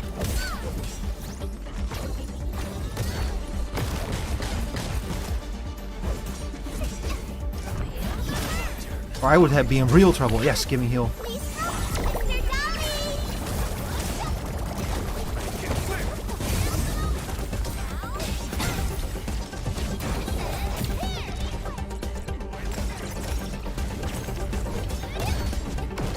Ooh.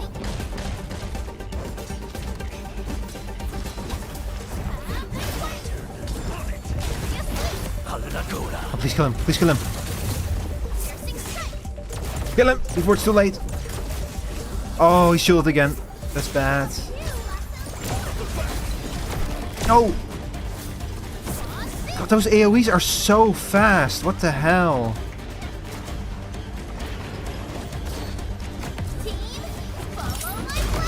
Oh, I'm not gonna regret this. I'm gonna regret this. He killed me.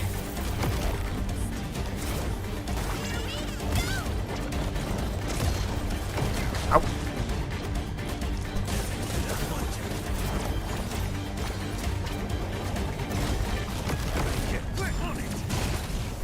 Hey, give me a second, please.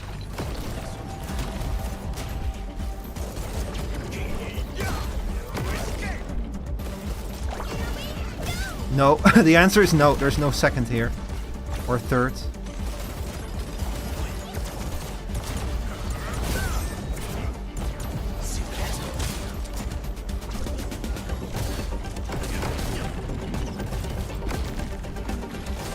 I'm not gonna make it. No.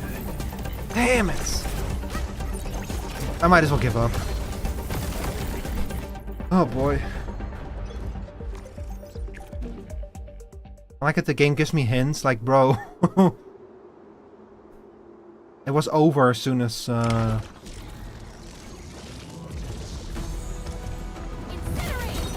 As soon as Levantine died, it was over.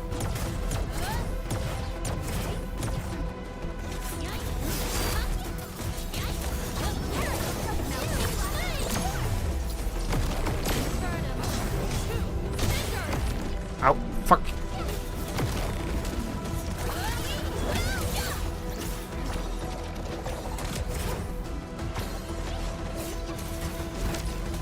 We can do it though. I don't think I even saw him go invulnerable in the normal mode.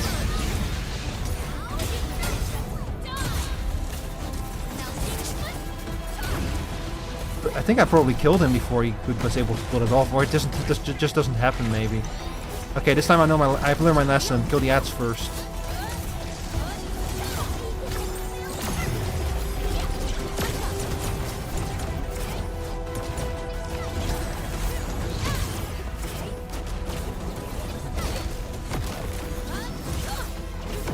Ow.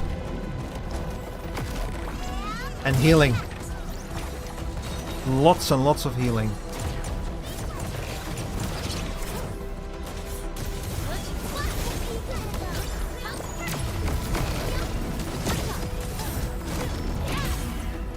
Oh my god, Jesus!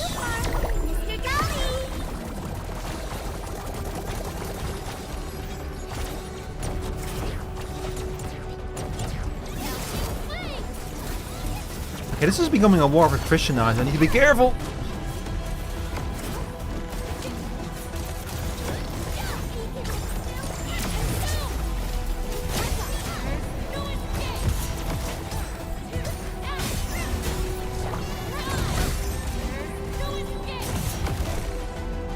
Okay. Good.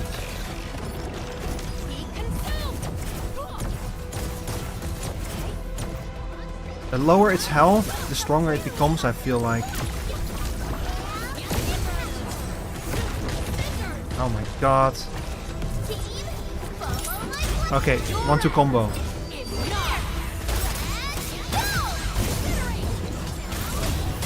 There we go. Oh, this is gonna be huge. None shall live.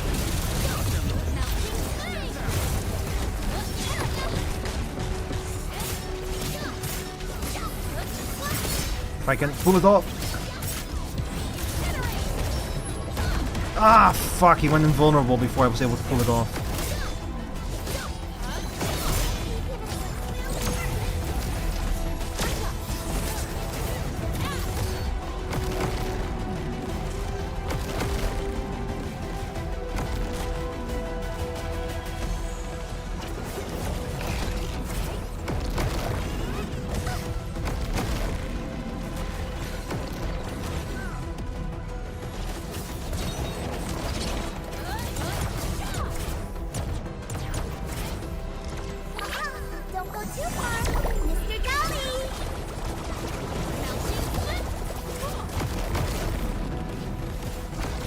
Let me through. Woohoo. Woohoo.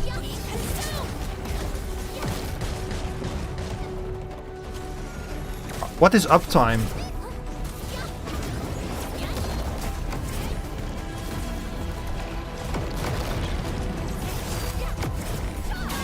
Ow! I bloody out.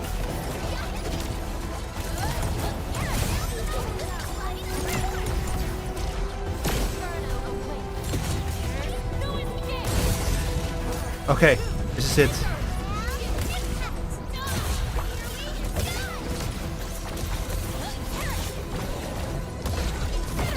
Ow.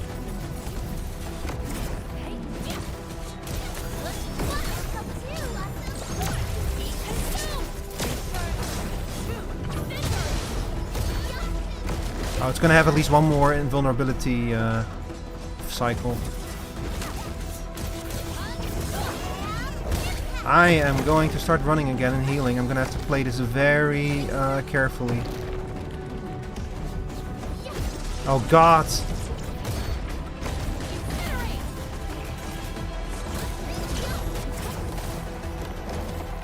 None shall live. Ow.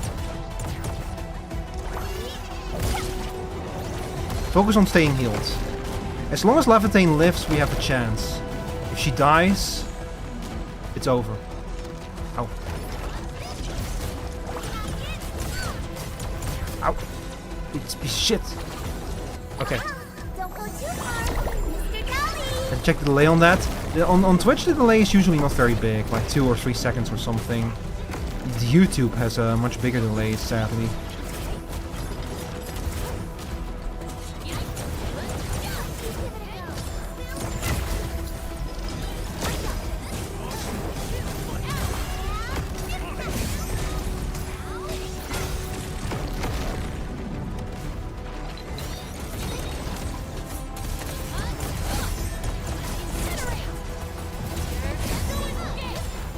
Okay, here we go.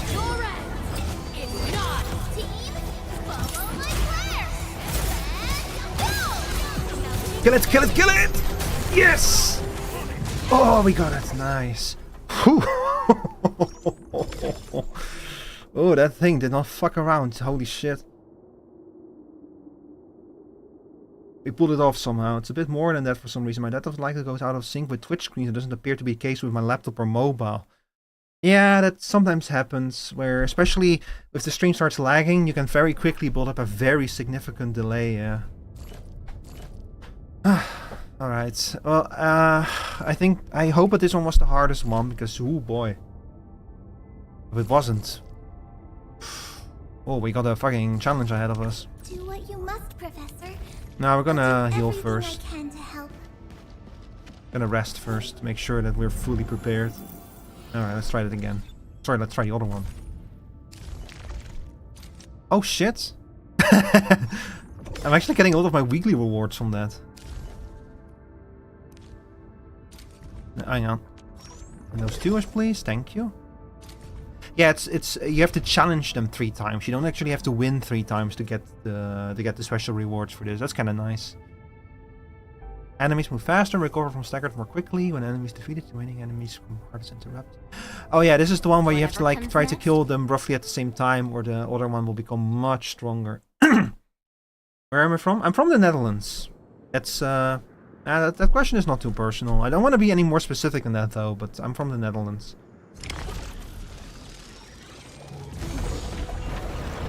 Oh fuck.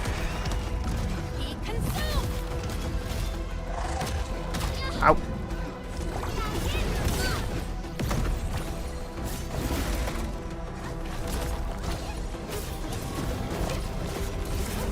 Can I assume that the other one spawns a little later?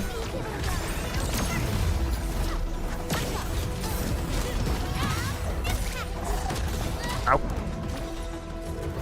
He's a bitch and a half.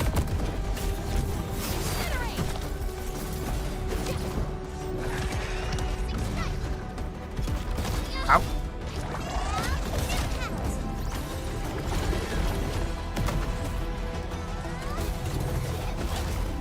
Wanna visit the Netherlands?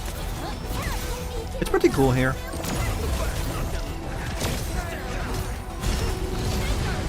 Nice thing is that, when you live in the Netherlands, you can like go to cons in Amsterdam. Although, like, unless you like actually live near Amsterdam, of course, it's not exactly gonna.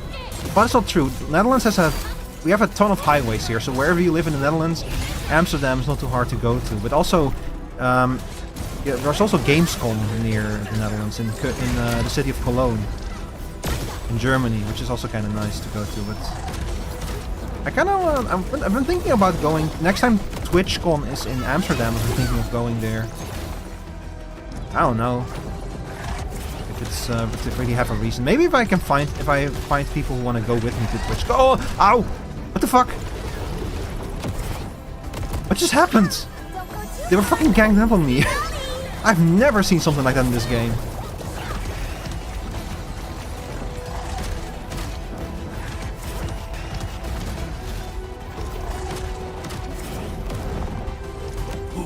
Let's feast.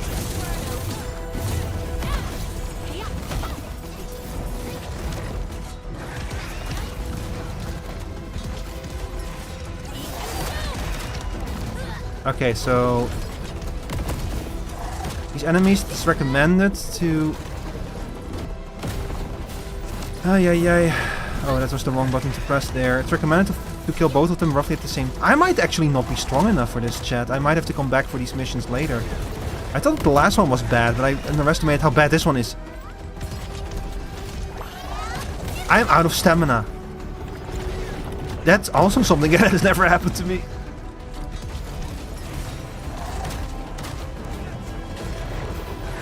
Try to not get cornered. You got it.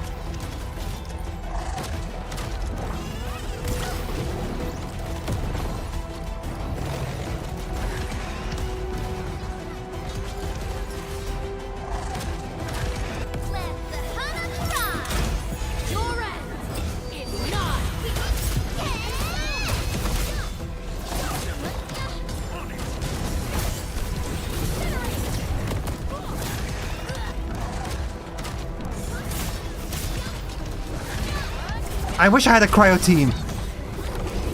Oh my god, Jesus. No. Just forget it. Without Levitain, this team doesn't work. Just forget about it.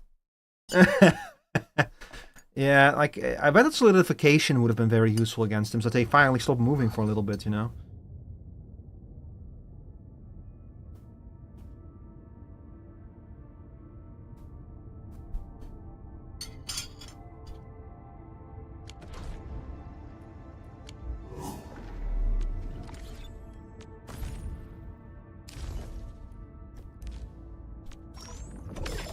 The important thing is we got all of the events. The actual challenges, I think, are permanent, so shouldn't be too bad. Yeah, your Umbral Monument is permanent, so we can get the actual clears later. I should probably get my daily. Yeah, I should get my daily stuff in. A daily sanity discount real quick. Or you can try the challenge and solo it with Catcher. No, I don't have the materials to build Catcher. I've been pumping everything into this team.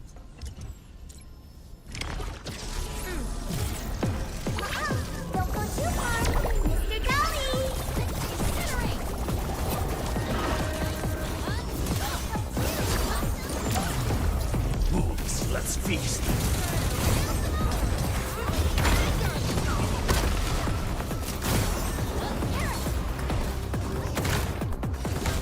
I guess one thing I can tell you, I do not have the resources to build Catcher right now.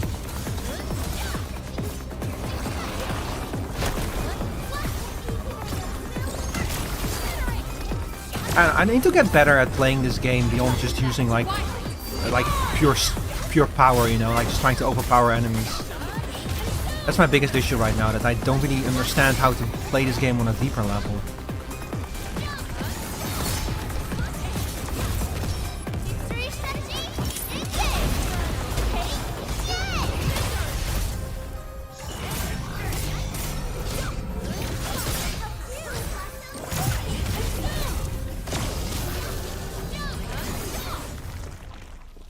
At least these things are no longer really a challenge.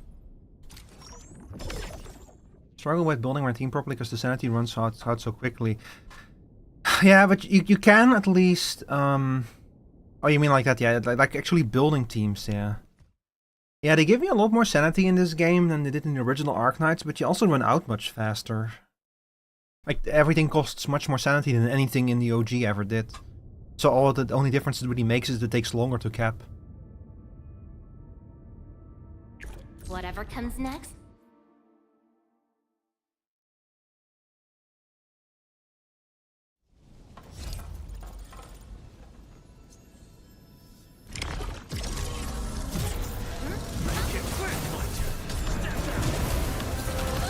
I definitely don't have the resources to build new operators for the Umbral thing right now.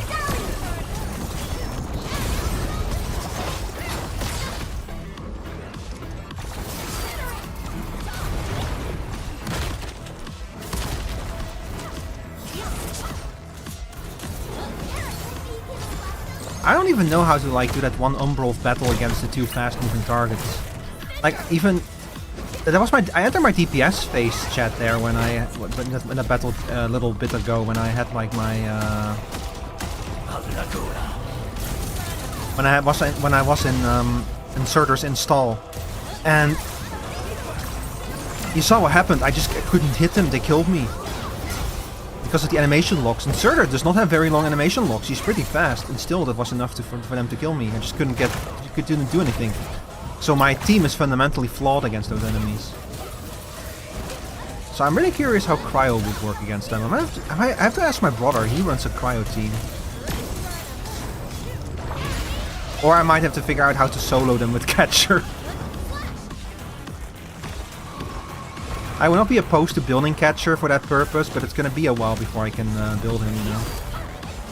Oh my god, you moved out of the way, you bastard. Okay, fine, install. Dragon install.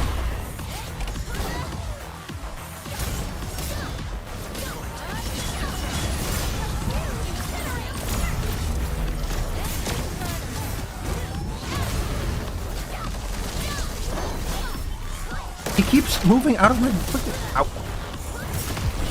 Just out of my range. It's so annoying.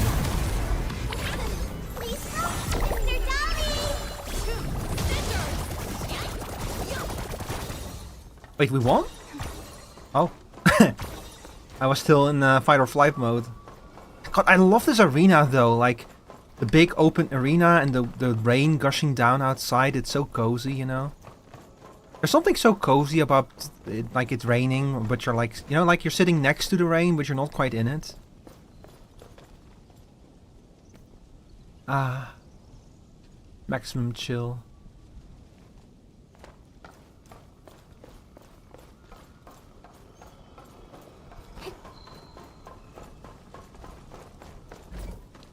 There are times when I wish I lived in like a warmer country so I could have like something like this, you know, where you kind of have like an open setup where you, because in the Netherlands, because it's usually cold and wet, like all buildings are built with thick walls. We don't really have, it's not really common to have architecture like this. Like people will have like open like appendixes or attachments to their houses, but they only use them during the warm months, you know.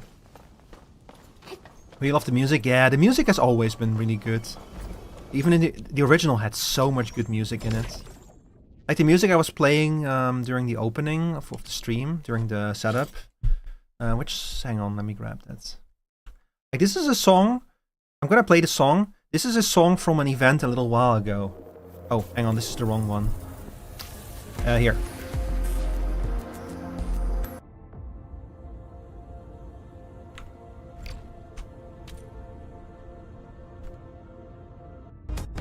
This song was made by one of the composers for Tekken. And you can hear it, it sounds like a Tekken song.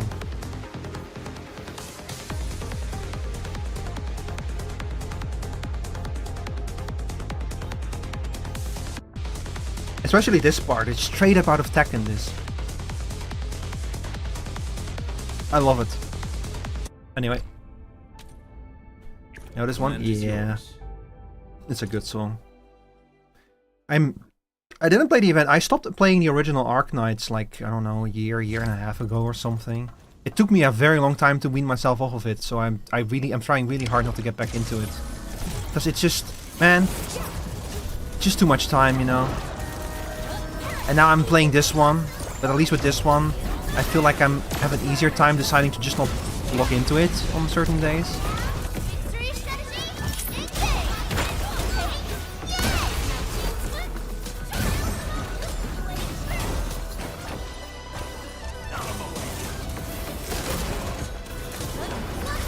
None shall live. But fucking, just I love when you like get to chain up multiple special attacks in a row. Cause it feels like you're just got like, fuck this one particular enemy. We're unleashing the wrath of the gods on him.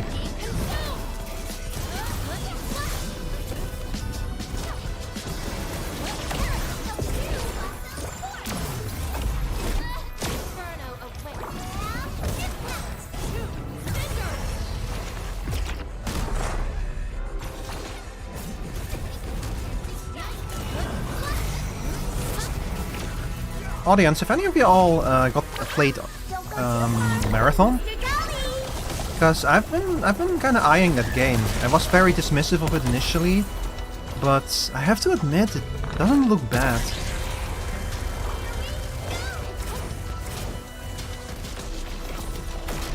I've been thinking of getting into it, but I'm not sure.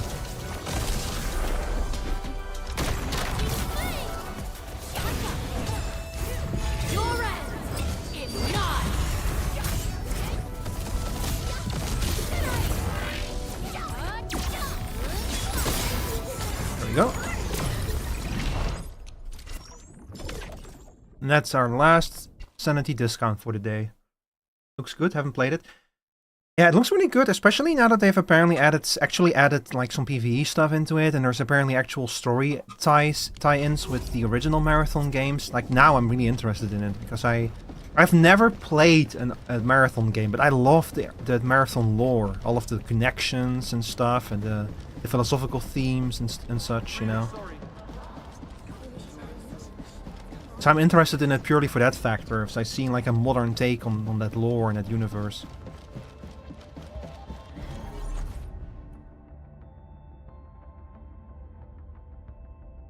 And the fact that like literally the banner on Steam had like an alien in it, like the 4 or whatever they're called, that alone was like, oh, they remember the old lore.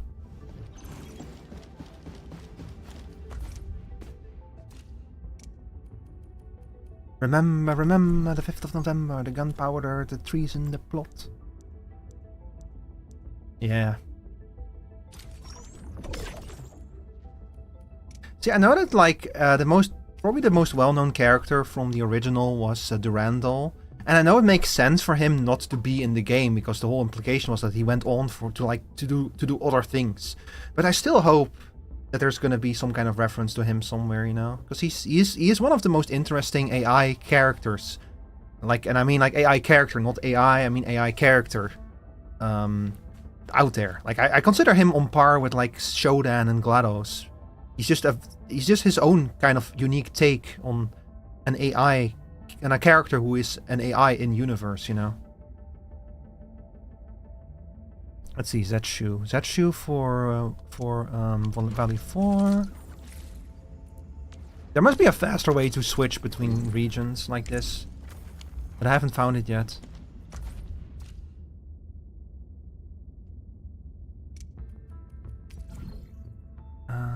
What's Zetshu? And Dusk River. Oh, that's barely any improvement. You know what? I'm gonna save my Wuling sales for tomorrow. And I'll go sell our Valley 4 stuff. Let's see. Where the fuck is Zetshu? There he is.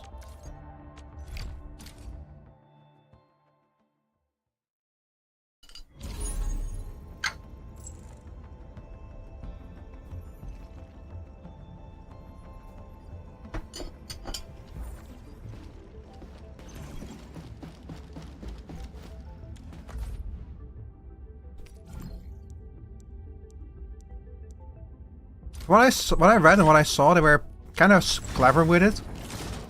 Because in Marathon as it is right now, you're kind of working your way up. Like you start with just like the regular maps, and at some point you unlock the ability to actually go to the Marathon itself. And like to go to like the lower levels of the Marathon and investigate what's going on there, so... Kind of an interesting way, like they knew what people want out of a Marathon game. Well, like, first of all, you want to attract the extraction shooter crowd, you know, so you need to make an interesting extraction shooter for them. But if you want to attract the Marathon fans, the people who are interested in Marathon for Marathon, you need to give them something as well. So I feel like they probably this is probably a clever way to do it, to say, okay, you get to go to the Marathon in the end game, so get grinding. I don't know about that approach, if it's really that good or kind of, but I get why they did it that way, and it's probably a good idea to do it that way, to set it not just set it in the universe, but actually do something with the concept, you know. Because why wouldn't you? You have a universe that you have not visited in like 20-25 years. All of these cool old games with cool old lore. Why wouldn't you do something more with that, you know? If you're gonna revisit it.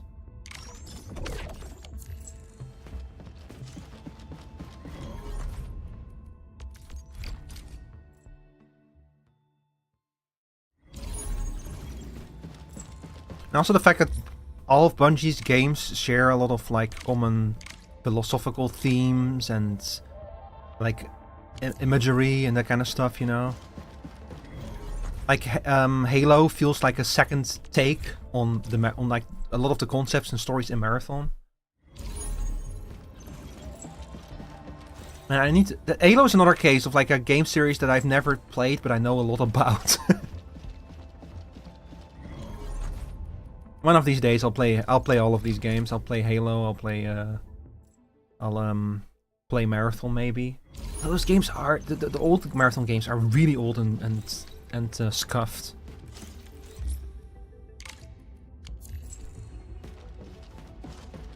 So what I would really like to see is like a proper remake of those old Marathon games. Hi EDK, welcome in. Like a proper modern take, like they did for System Shock.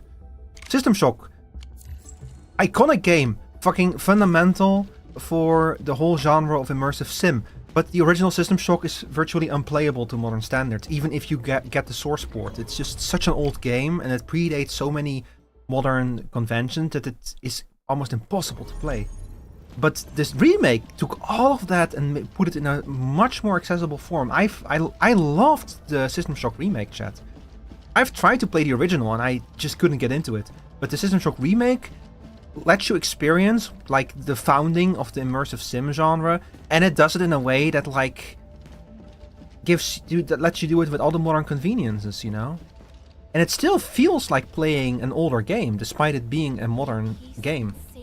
System Shock remake is such a great way to experience that. It was so good. Yeah, I really liked the fact that like if you Unless you play in like the lowest mission difficulty, the game does not give you any kind of indication of where to go next. You have to like read your logs, look over the map, figure things out. That game really feels like it's you versus Shodan, and Shodan is all powerful. You're inside of her body, literally. She is like waiting for you around every corner, waiting to like snap the jaws of a trap shut on you. It really feels like you're just completely outnumbered in that game. And you do become pretty strong later on, you know, when you get more abilities and such. But still, I always felt like I was one step behind Shodan, you know. Like I was constantly trying to catch up to her. She has like, over the course of that game, she has like 4 or 5 different plans. You follow one of them and she gets angry at you for following her plan, but she already has the next one ready to go. It is all right to count on me.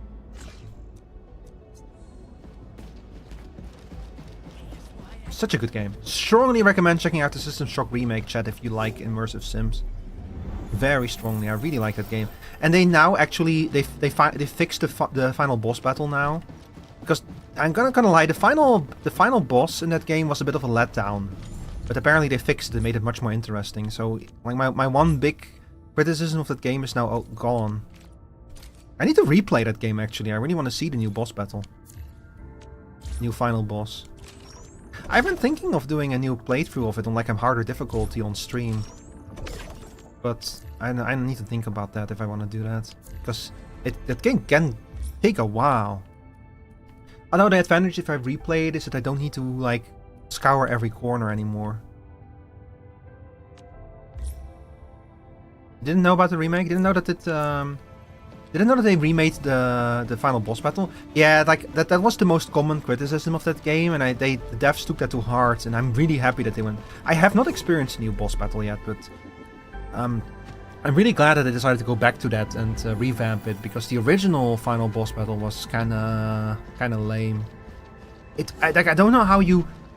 I don't want to like spoil anything, but it was bad. The final boss was bad.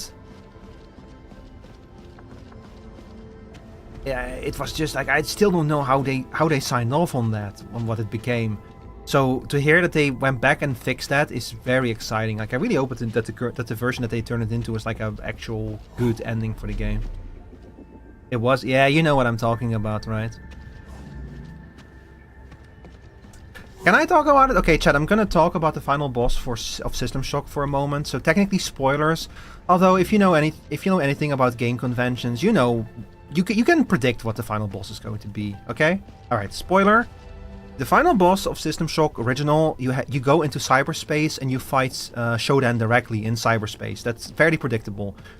The original version of it, instead of like the normal cyberspace mechanics, you instead assume like instead of like the original fly-through cyberspace sections, the System Shock remake version of the final battle, you enter it in first person as a first-person shooter with like a virtual gun instead of what you did before that, which is kind of weird but kind of cool.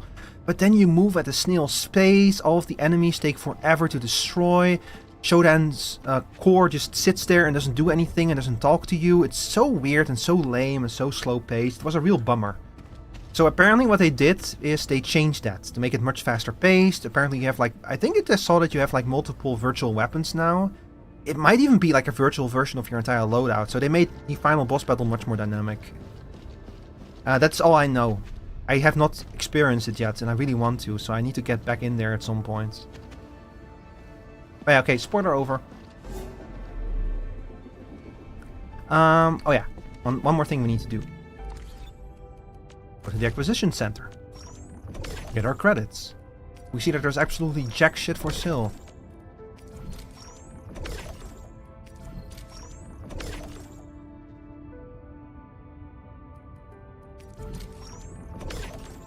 I've started like regularly using the resets, because you get so many more credits in this game than you got in the old one. Okay, let me run over this one more time. 70 discounts. Last one is tomorrow. This is a permanent event. We did this one. We did this one. We did this one. Yeah. I really want Yvonne, chat. Oh, fuck. Okay, fine. I'll pull. I play on my phone watching your stream. Oh, Lord. That's not Yvonne.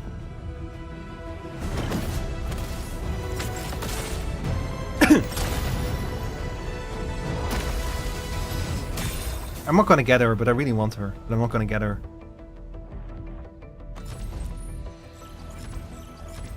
Catch her. Catch her. Catch her. Catch her. Catch her. Where's my 5-star? Oh! Enfield crisis. I'll take that. Another potency for him. Give me any mark job. As long as our contracts stand. Catch her. Catch her. Catch her. Catch her. How many more catches am I gonna get? Ugh.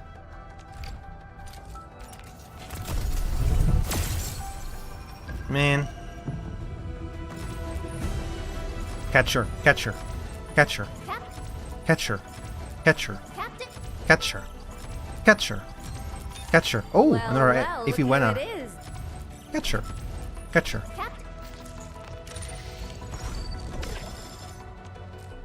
Catch her. Catch her. Hide scene. And let me make sure that there's nothing I can like buy, like extra pools or something. Oh my god, no, get that shit out of my face. I can spend my chartered HH permits, I guess.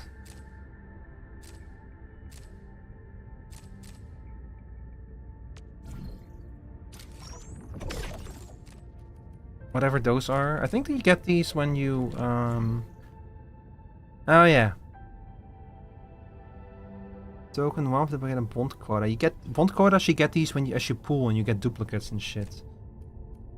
So I could totally buy some permits with this. I could be able to buy 9 of them. That's almost a 10 pool. Would be an extra 10 pool.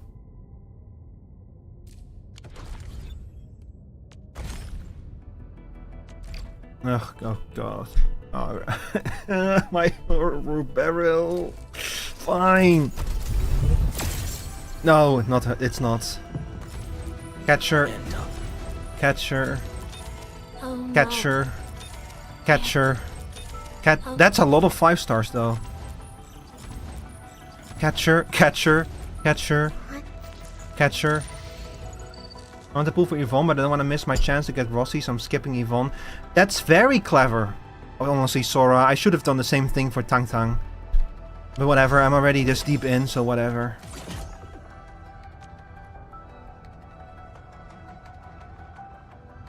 This banner actually ends in 2 days. I'm never gonna get Yvonne, man. You give me your energy? Thank you. I'm gonna need it. I think I can probably buy enough pools for another 10 pool. From the arsenal, from the quota exchange. Yeah. Yeah, I can buy 10 of these. Okay, we're gonna do it.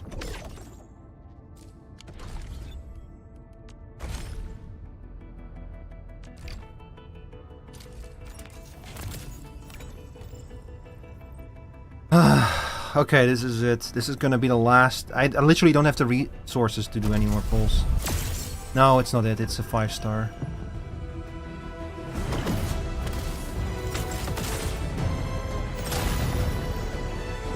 You can hire someone to do exploration and stuff to get you pulls.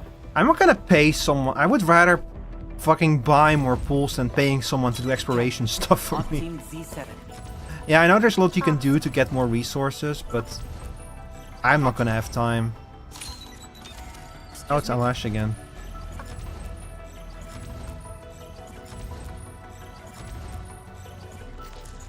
We're so over, chat.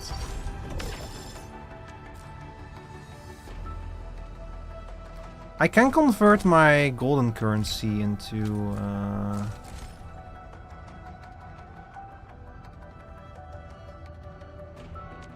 how do I do that?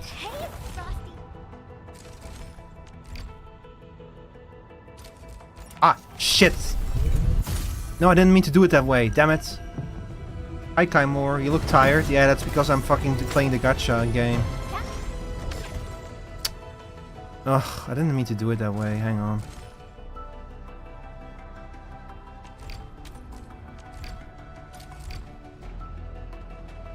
Yeah. No. That's not it either.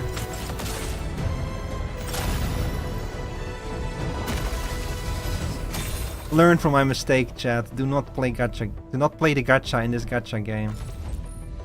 Catcher. Catcher. Catcher. Catcher. Catcher. Golden catcher. Red catcher. Green catcher. Scaly catcher. Green catcher. Catcher catcher. Red catcher again.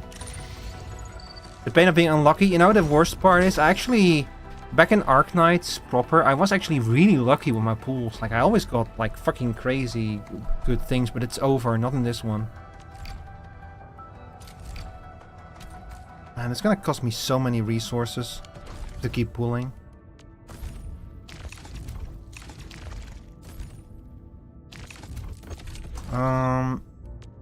Hang on. I do have to I can buy another chartered HH permit. It's sad that there's nothing left here that I can get. Like no extra pools over here. I already bought all of them. They're probably not going to be available again until the next thing. Ever look in any gacha game? Man. Yeah, it happens. I'll buy another pool like this, save a little bit on my resources.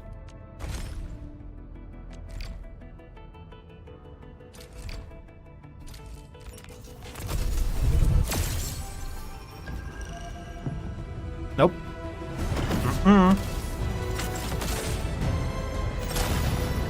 Wait. No, that is a 6-star. Oh.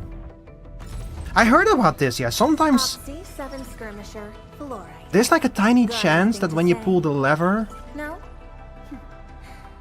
that it will show you the wrong amount of stars. Did it actually happen for me? Captain!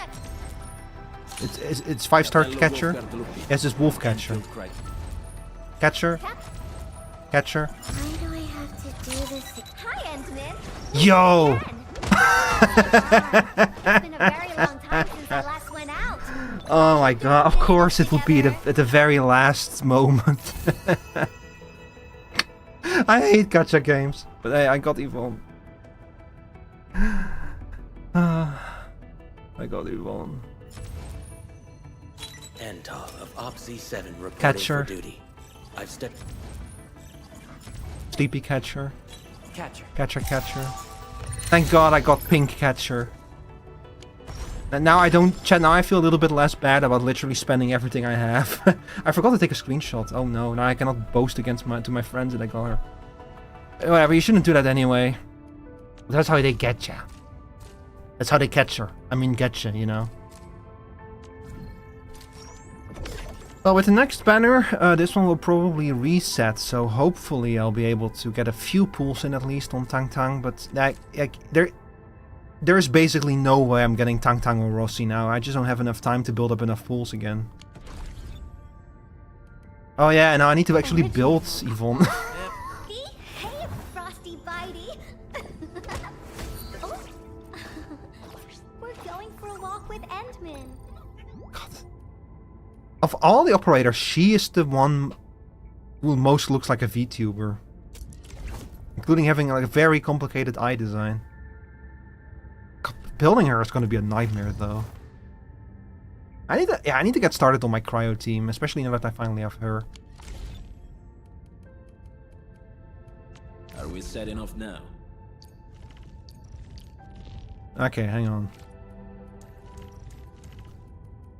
So cryo would be Yvonne, last rights. I think Chaihi is a good candidate for cryo teams, and of course Ardelia. I think that this is like a good cryo team. I am ready to process your command. Like I know that both Chaihi and Last Rights are part of like the cryo teams that people have been making.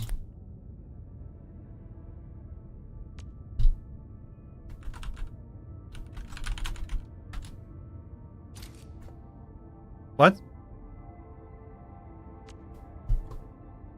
Oh god, I forgot. You're not allowed to put spaces in there.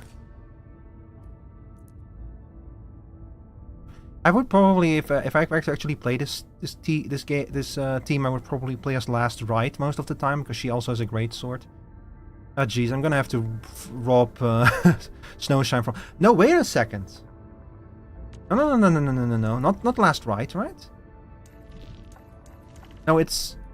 Oh no, Yvonne throws a wrench in the design of this team. It's Snowshine. Hang on. It's built around Snowshine, Chaihi, Yvonne, and Ardelia? I guess Snowshine can heal people, so maybe we don't need Ardelia, but... I'm here. If you've got equipment issues, leave them to me. I need to look into this, chat. Prepped and primed. Let's hit it, team. I really need to look into this, but...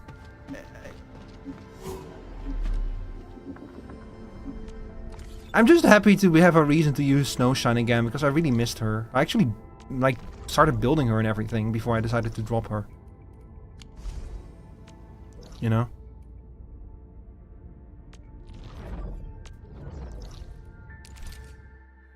That's a crazy title. What title? Oh, Endfield more like End My Pain. Well, my pain got ended. I got Yvonne. It did cost me everything. Here, this is why I like Snowshine. And also because of this. If you go back in my VODs and you watch my older Endfield VODs, I actually played with her for a very long time. Like, I beat the final boss of the Valley 4 storyline with her in the team. It was only afterwards that after I pulled Levitain, and I realized that I was gonna have to build a team around Levitain, that's when I dropped Snowshine from the team, I think. I think I even kept her in for a little while, and then I eventually ended up replacing her because she didn't really work with it, but for Cryo team. Welcome back, Snowshine. Cryo about it, yeah.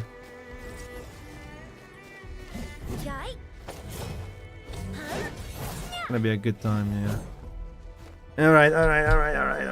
Chat. This was never supposed to be a very long stream, and we already went 3 hours, which is longer than I was expecting.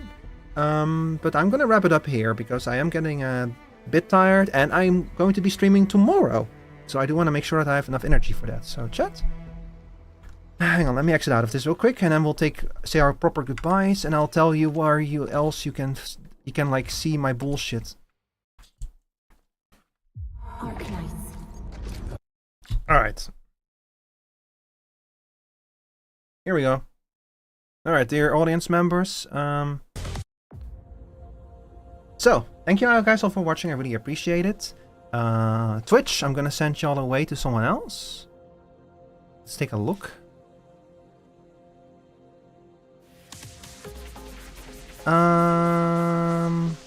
Let's do the homie check. Check who of the homies are alive. Let's see, I've rated you recently. Yeah, I have rated you recently.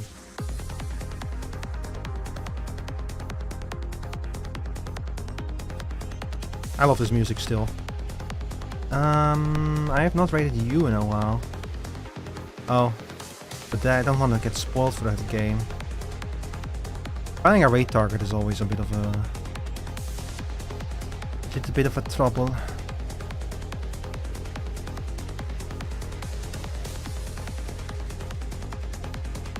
Nah, you know what? I'm gonna send y'all over to Greenie. She's cool. She's playing Until Dawn.